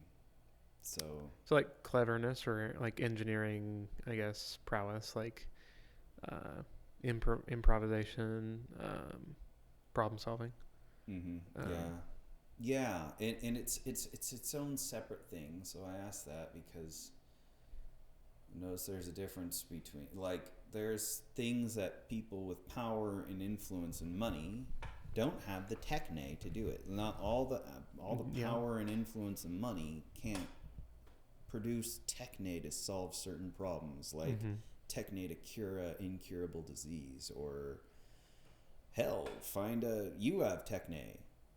You have techne. Your techne gained influence, which gained people around you, which you now have this area that we're talking about, your company. Yeah.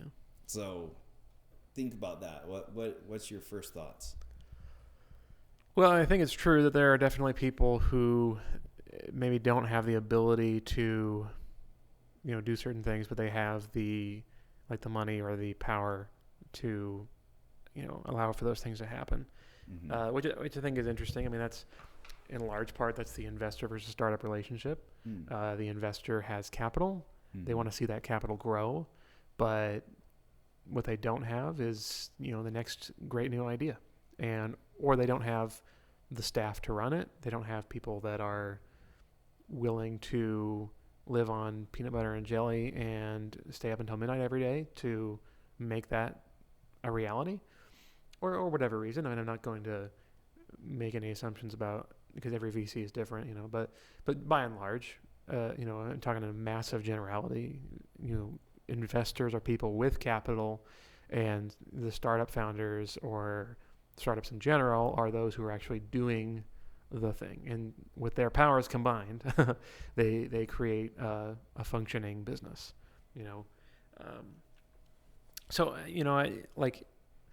I mean, it's like if you have $1 billion, but your car breaks down in the desert, it doesn't really matter how much money you have. If you don't know how to fix your car, you're kind of out of luck, And I think that's a little bit kind of what you're getting at there. But I think that goes the other way around too.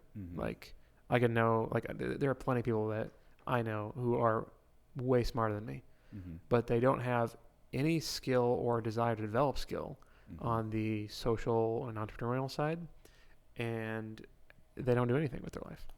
Yeah. The people that I went to school with, and I still to this day have massive respect for them.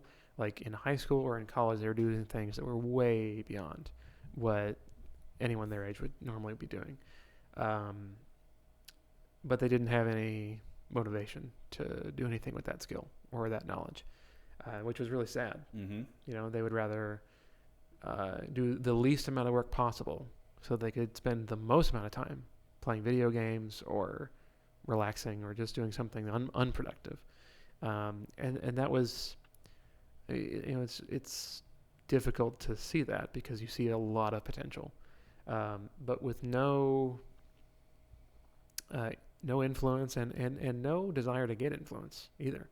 It's what good is having all that skill, So I think it's kind of, it's interesting. You'll have a lot of people who are really good at making friends, and they get a lot of influence, and those people are really good at sales. But that doesn't mean that they're necessarily the ones engineering. But at the same time, the engineers need the salesperson to carry the deal across the table. Like that's, I guess it's kind of ironic, but engineers are oftentimes the worst people to be selling their own product, even though they know everything about it. It's Nikola Tesla. Case in point, man. Yeah. So, engineers are not the best businessmen. Generally, no. Yeah. No. I mean, I think that there's exceptions to every rule, but generally speaking, but I would say that the vast majority of engineers have no desire to do the sales component. It's not just that they can't; it's that they wouldn't want to if they had the opportunity to. Dude, I hate sales. Yeah. But the salespeople feel the same way. Yeah. They wouldn't know what to do if you sent them an engineering room, and they don't want to know. Yeah. And that's the other thing is, like, it's not just about do you have the ability to or do you not have the ability to. It's what do you want to do and what do you have the will to do. There are a lot of people that do not have the will to do something, and therefore they never will. Like those people that I was talking to that I went to school with, super smart. They could, if they wanted to, start something big, make tons of money. Not that it's about money, but they could elevate themselves into doing what they love to do all the time. The only thing is that they just have no will to do it. And it's difficult, someone like me to look at that. But teach their own.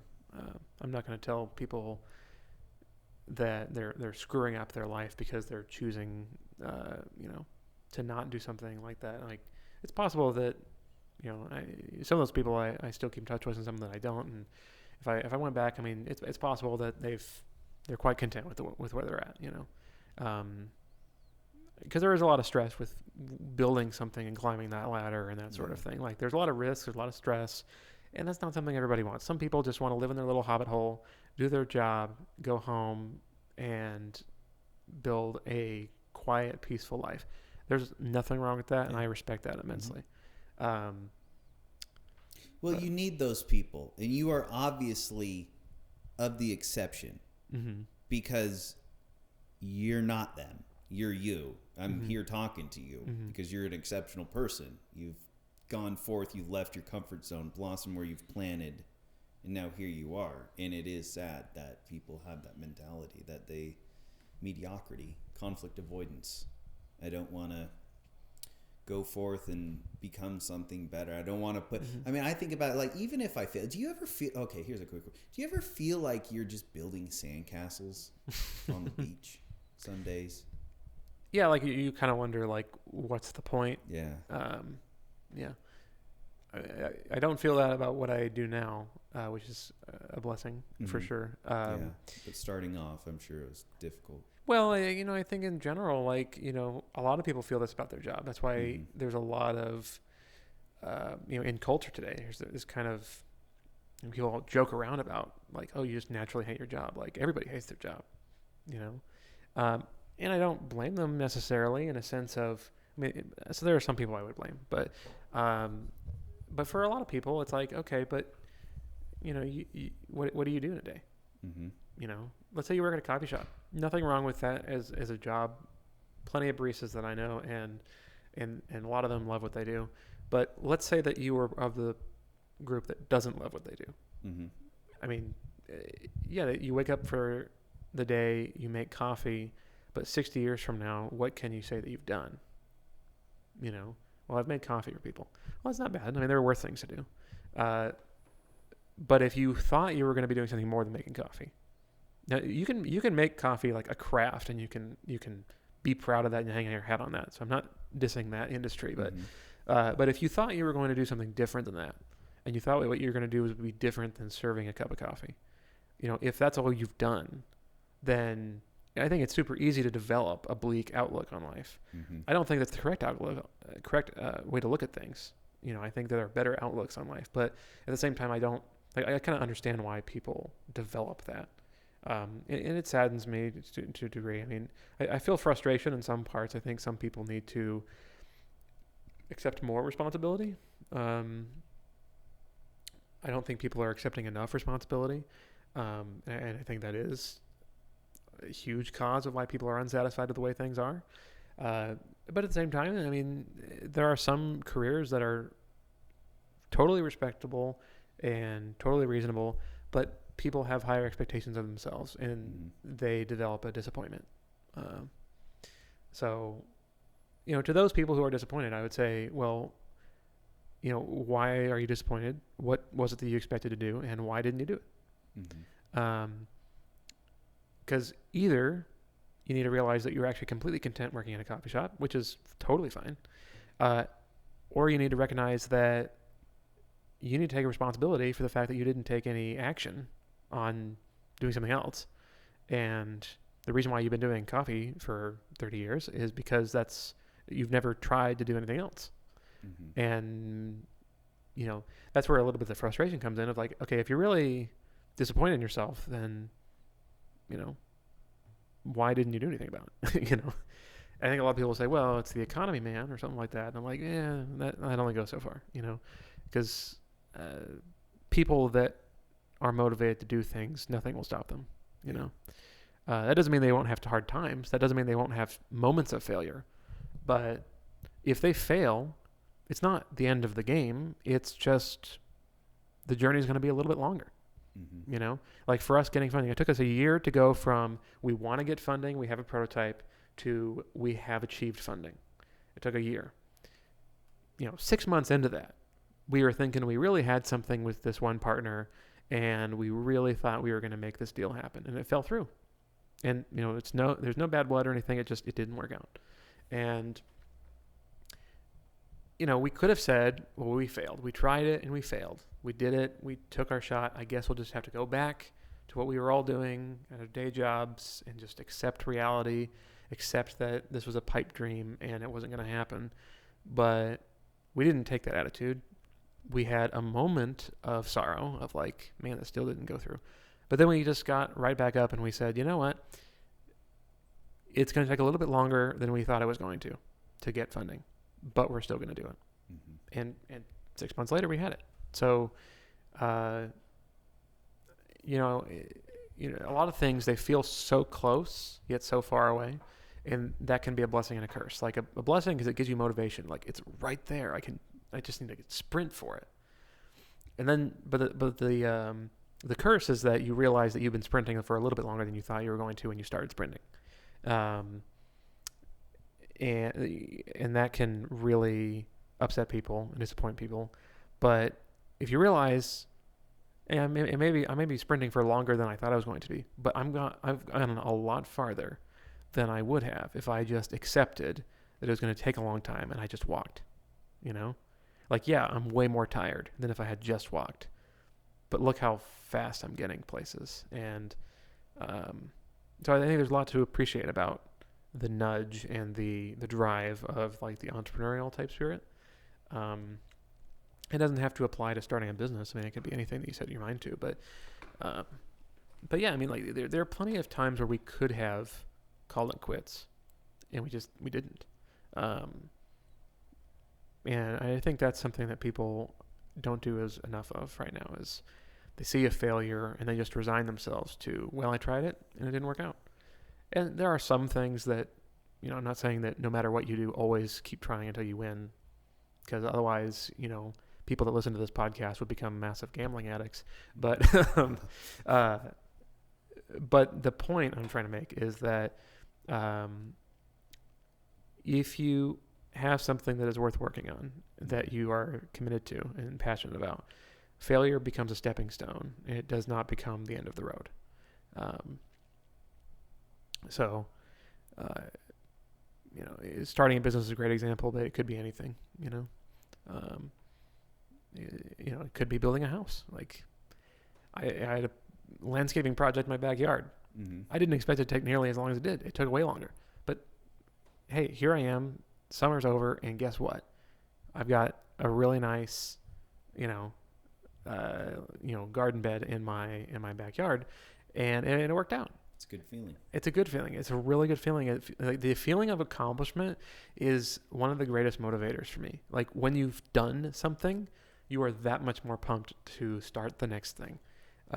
So I love the feeling of accomplishment, whether it's, hey, my code compiled, or hey, I ran my code and it worked. And, those kinds of things, those little victories. Yes, that little dopamine hit, man. I get that every time.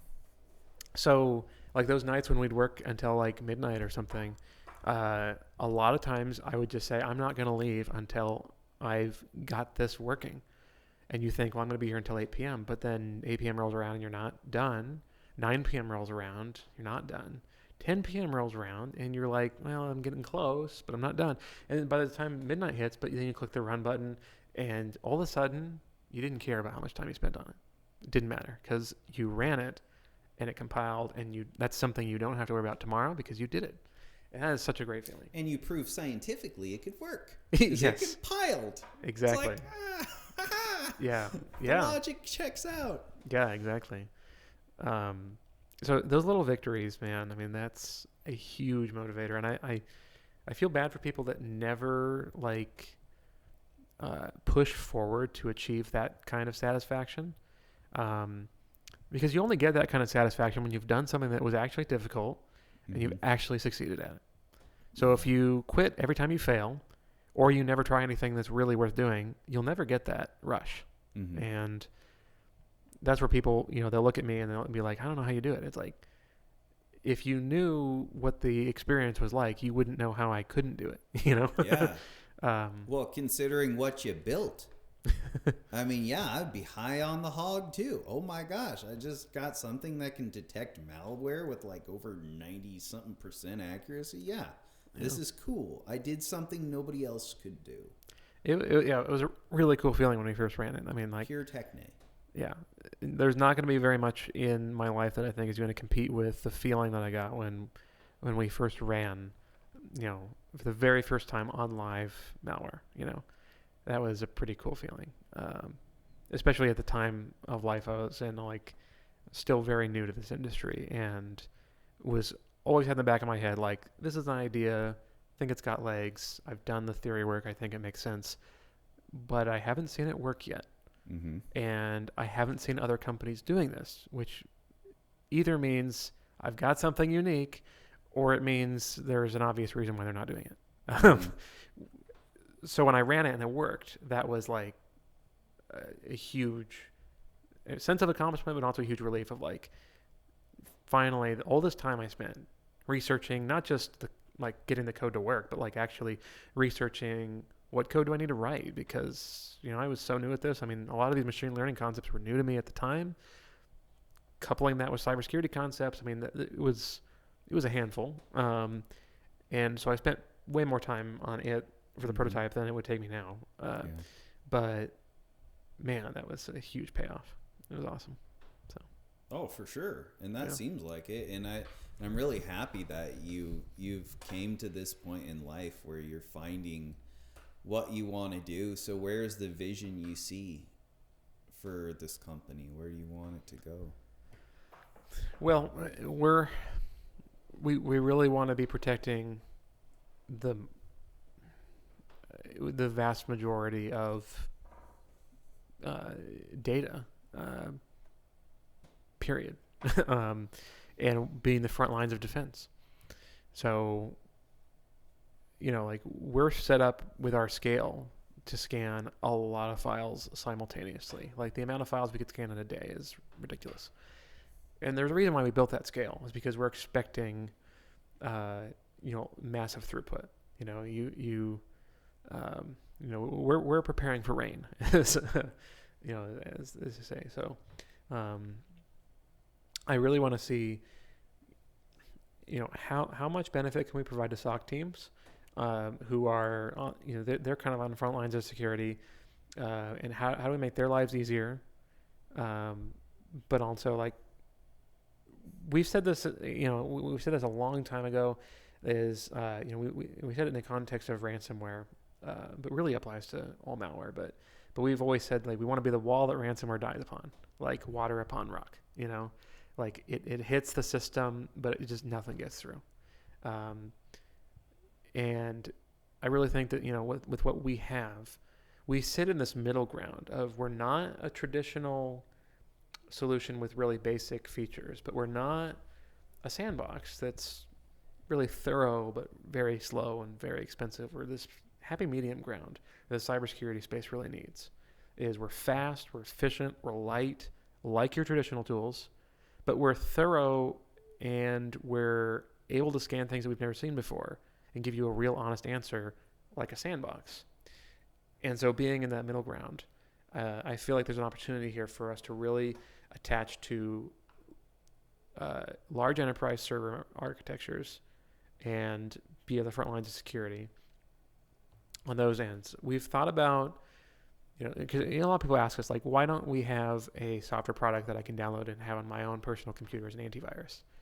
And I'd say, well, we're trying to, and my business partner, Paul, he makes this analogy all the time. He said, we're stopping the bomb at the post office, not at the mailbox. So if you have us as a security guard at the post office, we're going to catch, and we're scanning everything that comes in. We're going to stop a lot more bombs, versus if we try to sell a security guard at every single mailbox. Like, how many people are you going to be able to reach that way?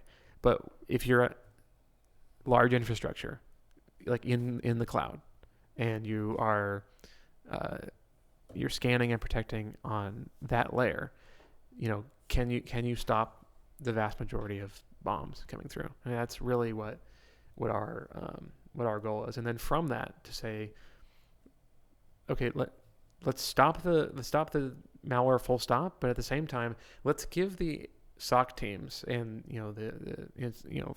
for those listening, SOC team is a Security Operations Center. So let's give the security guys confidence in what we're doing as well. So that's a lot of what we do in R&D, is not just, is it right, is it wrong, but what additional things can we be providing with our score that really gives confidence that this solution is thorough. This solution is thorough. This solution is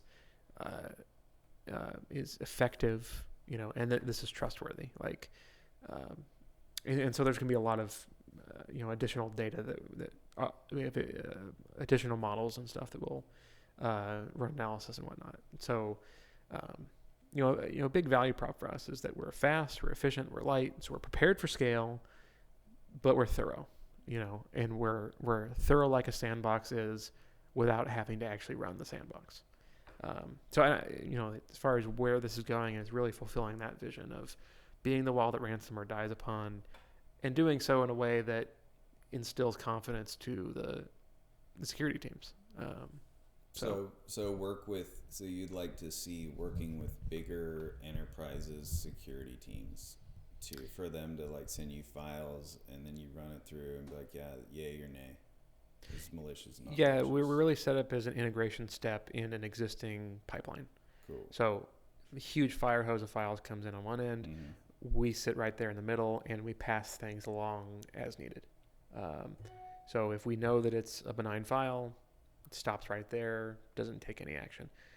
If it's obviously malware and we're like really confident in that, stops right there. There's no point in doing any more analysis because our system is that trustworthy.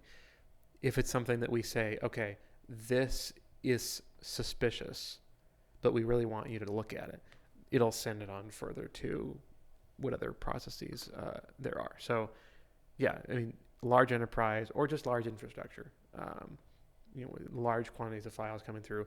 So we can, essentially serve millions of customers without actually serving literally millions of customers.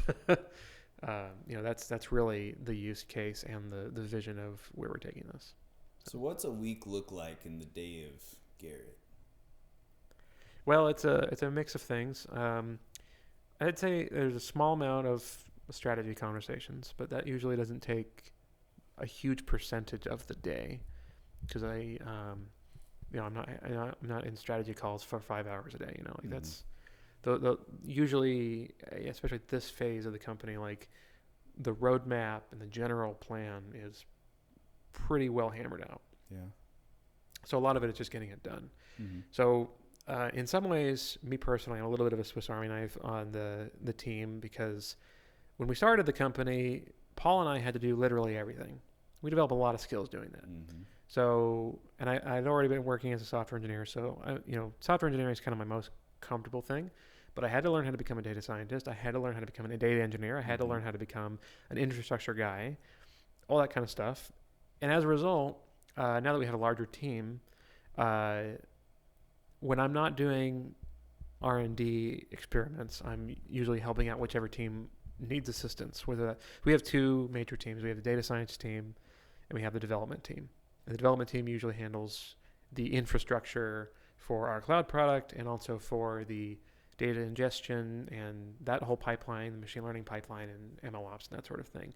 The data science team, they handle data curation, data set collection, architectures, approaches, feature selection, all that kind of stuff. So I will bounce around between teams when it comes to immediate tasks that need to get done. But then I also have my, I have R&D projects that are closely related to what data science is working on. Data science will typically work on things that are iterations of production models, and I will work on models that maybe aren't quite at the production stage yet, but they're still exploratory, they're still experimental, and then they would get handed off to data science. And so I usually will work pretty closely with the data science team. Sometimes I'll do a solo experiment, sometimes I do experiments with other people, and then once they get to a pretty mature state, then they'll get handed off to the broader team for iteration and improvement and things like that.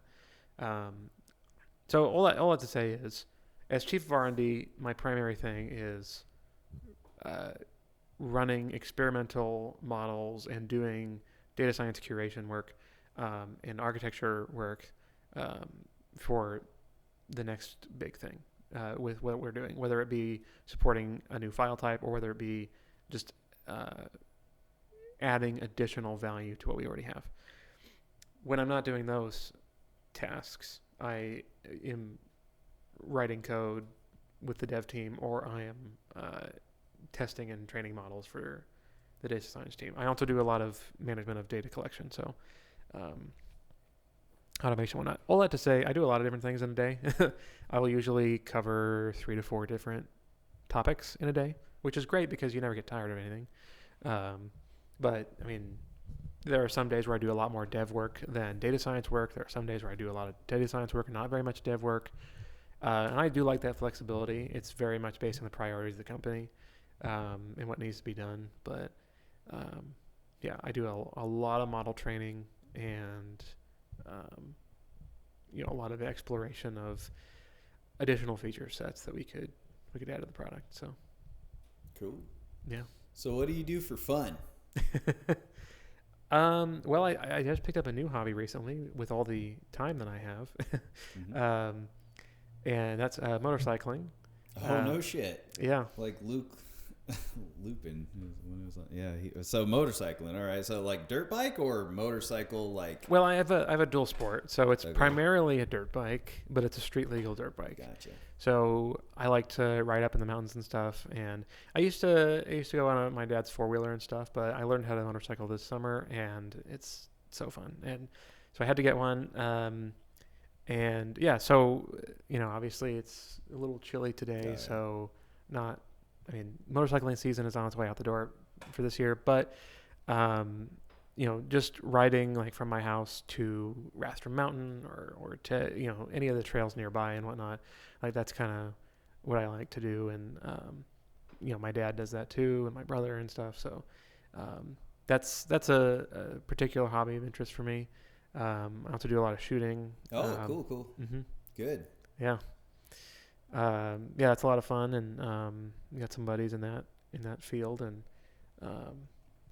I've done one competition. I want to do more, but shooting competitions? Mm-hmm. Oh, that's a lot of fun. Yeah, I used to shoot competitively in the Marines. Oh, did you really? Yeah. No way. Yeah, wow. Yeah. I was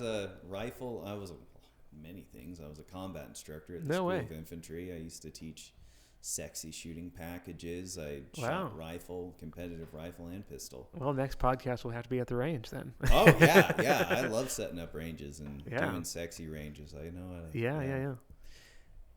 to. So I do quite a bit of that. So good. Let's see here. What about podcasts. Do you listen to podcasts, and if so, which ones? Yes, I do listen to podcasts. The podcast I most listen to nowadays is the All In podcast, which is essentially I think that it's like 4 venture capitalists who talk about broader issues of the world and whatnot. So economic issues, political issues, et cetera. And that's really interesting, and they touch a lot of topics, which I really appreciate. On to listen to the Matt Walsh show. Just a lot of interesting commentary on culture. Like to keep up on that. And then there's a couple podcasts I listen to related to shooting. So the TRX Arms podcast, I like to listen to them. The Art and War podcast. My buddy Ivan, he has a YouTube channel, Kit Badger. He was just recently featured on that podcast, which is super cool. And let's see what else. I explore a few different podcasts here and there, but those are probably the main staples as far as like what I listen to on a regular basis. I bounce around. Sometimes I'm just more worried about not worried, but more interested in the topic than the source. But are you finding you're going for a long? What length of podcast do you like to listen to? Usually about an hour. It depends though. Like there are some 2-hour podcasts or 2.5-hour podcasts that blow by easy. There are some 30-minute podcasts. Usually if I listen to a 30-minute one, I wish it was longer. Yeah. And an hour works well for me because I can drive to work and drive back from work, and the podcast is usually done. And so that's why it kind of works out well as far as being an hour. But like the All In podcast does some longer ones that can be like an hour and a half or 2 hours, and those can be really cool. Like they've interviewed like presidential candidates and stuff, and those are really interesting conversations. And they feel a lot shorter than than they actually are. But yeah, so I'd say, I mean, I guess that counts as long form podcast. Not like the 15-minute ones. Like there's like 15-minute news podcasts. I don't listen to those as much because I usually get my news online. So yeah, I like to listen to more commentary and what people are thinking about and discussing and that sort of thing. So cool. Yeah. YouTube videos. What are you usually watching? As far as do you watch shorts or reels or any of those? Yeah, I watch a little bit of that. I'd say most of my YouTube stuff is probably directly related to either my hobbies or my profession. A lot of it's technical stuff. Like people, I really like, as far as like a hobby, like just entertainment. I really like videos of people building like DIY things. So people that have made electric vehicles from scratch, people have made gas engines from scratch, things like that are super interesting to me. Or people that have made interesting computer programs or apps or something, that just things where people are applying engineering knowledge to something that is preferably practical. Like it's not an art project, but like that, it's actually doing something for them personally. But they're kind of having fun with it too. Techne, like the guy who makes the power generator from his running creek water or something. Yeah, those kinds of things. Exactly. I love those kinds of videos. And I love them especially if they're things that I would foresee myself building in the future at some point. Like I'd love to build an electric car or electric motorcycle or electric vehicle of some kind. I just think that they are interesting. I think gas engines, not to go on a side tangent, but I feel like gas engines are more interesting in terms of like how they work. But if I were to actually build one, I would probably choose an electric engine, because most of my knowledge, like when I worked with Safeguard, I worked with electrical engineers, picked up some knowledge in that field. I'm not a mechanic on gas engines. Like I am familiar with how they work. I'm familiar with all the components. Like if I had to be quizzed on it or whatever, I'm sure I'd be fine. But am I going to build one from scratch? Probably not. And so I feel like that's why I'm curious when people build projects like that, or alternatively fueled stuff. Like any of that kind of stuff is just really interesting to me. When people say, "Hey, I made a dune buggy or something," and here's how I did it. I'm like, that's awesome. And they show the welding techniques that they did for the roll cage, and they show what kind of motor or engine they put in, what kind of suspension they did, all that kind of things. Like, I'm not a mechanic, so some of that is Greek to me, but it's just seeing people work on interesting projects like that. It's inspiring, and like that's kind of what inspired me to get into AI in the first place. Is I saw what people were doing with AI, and I was like, that's cool. I want to get in on that. So I like to see videos of people that are doing that kind of stuff. So when it comes to entertainment, that's probably the number one thing. Everything else is mostly it's directly related to things that I'm researching for either my hobbies or for my work. So cool. What about books? Do you read any books or listen to them on audio? I do a little bit of reading. I don't do quite as much as I probably should. Mm-hmm. I read scripture and I read books about scripture, so that's probably the majority of my reading. But there are some books that I've really found value in, which a lot of them would be. Well, some of them are technical, like data science related books, which are not page turners or anything, but they're interesting when you're trying to solve problems. So as far as reading for entertainment, I don't do as much of that. Yeah, same. I only read for practical application. Yeah, something that's got to be thought provoking at the very least, but directly applicable at the very most. I'd say. But if it's just fun, I usually just don't do as much reading. I probably should, but I don't. Yeah. So. Have you thought about doing jujitsu? It'd be fun. I have thought about martial arts a little bit, actually. My business partner, Paul, he's done some of that in the past, and he encourages it slightly. So, jiu-jitsu is fun, or would be fun, I presume. I mean, I've heard that, like, the magic combo is Brazilian jiu-jitsu, American boxing, and Krav Maga. And very different martial arts, but I heard if you master those three, not master, but if you're proficient in those three, then you're pretty well covered in terms of yeah, you'd be pretty good. Yeah, defendability. So well defending, well defensive. Yeah. So, well, let's see here. We've gone past 2 hours, so alrighty. Where can people find you? Well, our website is quantumstartech.com. You can check us out there. We have a little bit of information of what we do. Otherwise, for me, like, I'm on Twitter, or I guess they call it X. I'm on LinkedIn. And I guess you can find me there. So Instagram. I have an Instagram, but it's I don't really post much on it. It's just personal stuff. So OnlyFans. How you've been funding this business this whole time? No OnlyFans. No OnlyFans. You want to give up? Okay. Sorry to disappoint. Right. Yeah. Let's see here. GitHub. My GitHub is private to just the industry. Just trying to think of the other ones. Okay. Well, yeah, that's all good. So we'll throw those in the video description. Any parting shots you want to do? No, this was a lot of fun. I mean, it's cool to talk about data science. Yes. With people that are interested. And it's hard to find people. It is. It's as educatedly as you can. Yeah, it's a lot of fun. I mean, and just having a little bit of a retrospective on what I do and stuff is it's nice to take a break and reflect on that a little bit. Same thing with the event last week, like.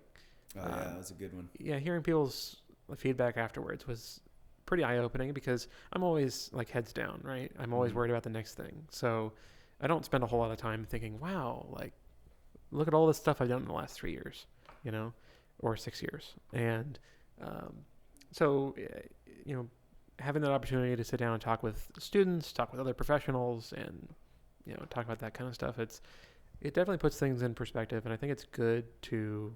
Like, in general, when you're working on things for a long time, like months or years, it's really good to spend even just a moment to say, like, how far have I come this whole way? And, it's a cool opportunity. So, yeah, self-reflection.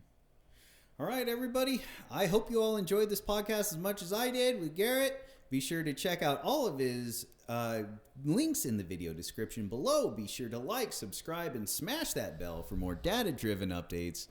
Bye.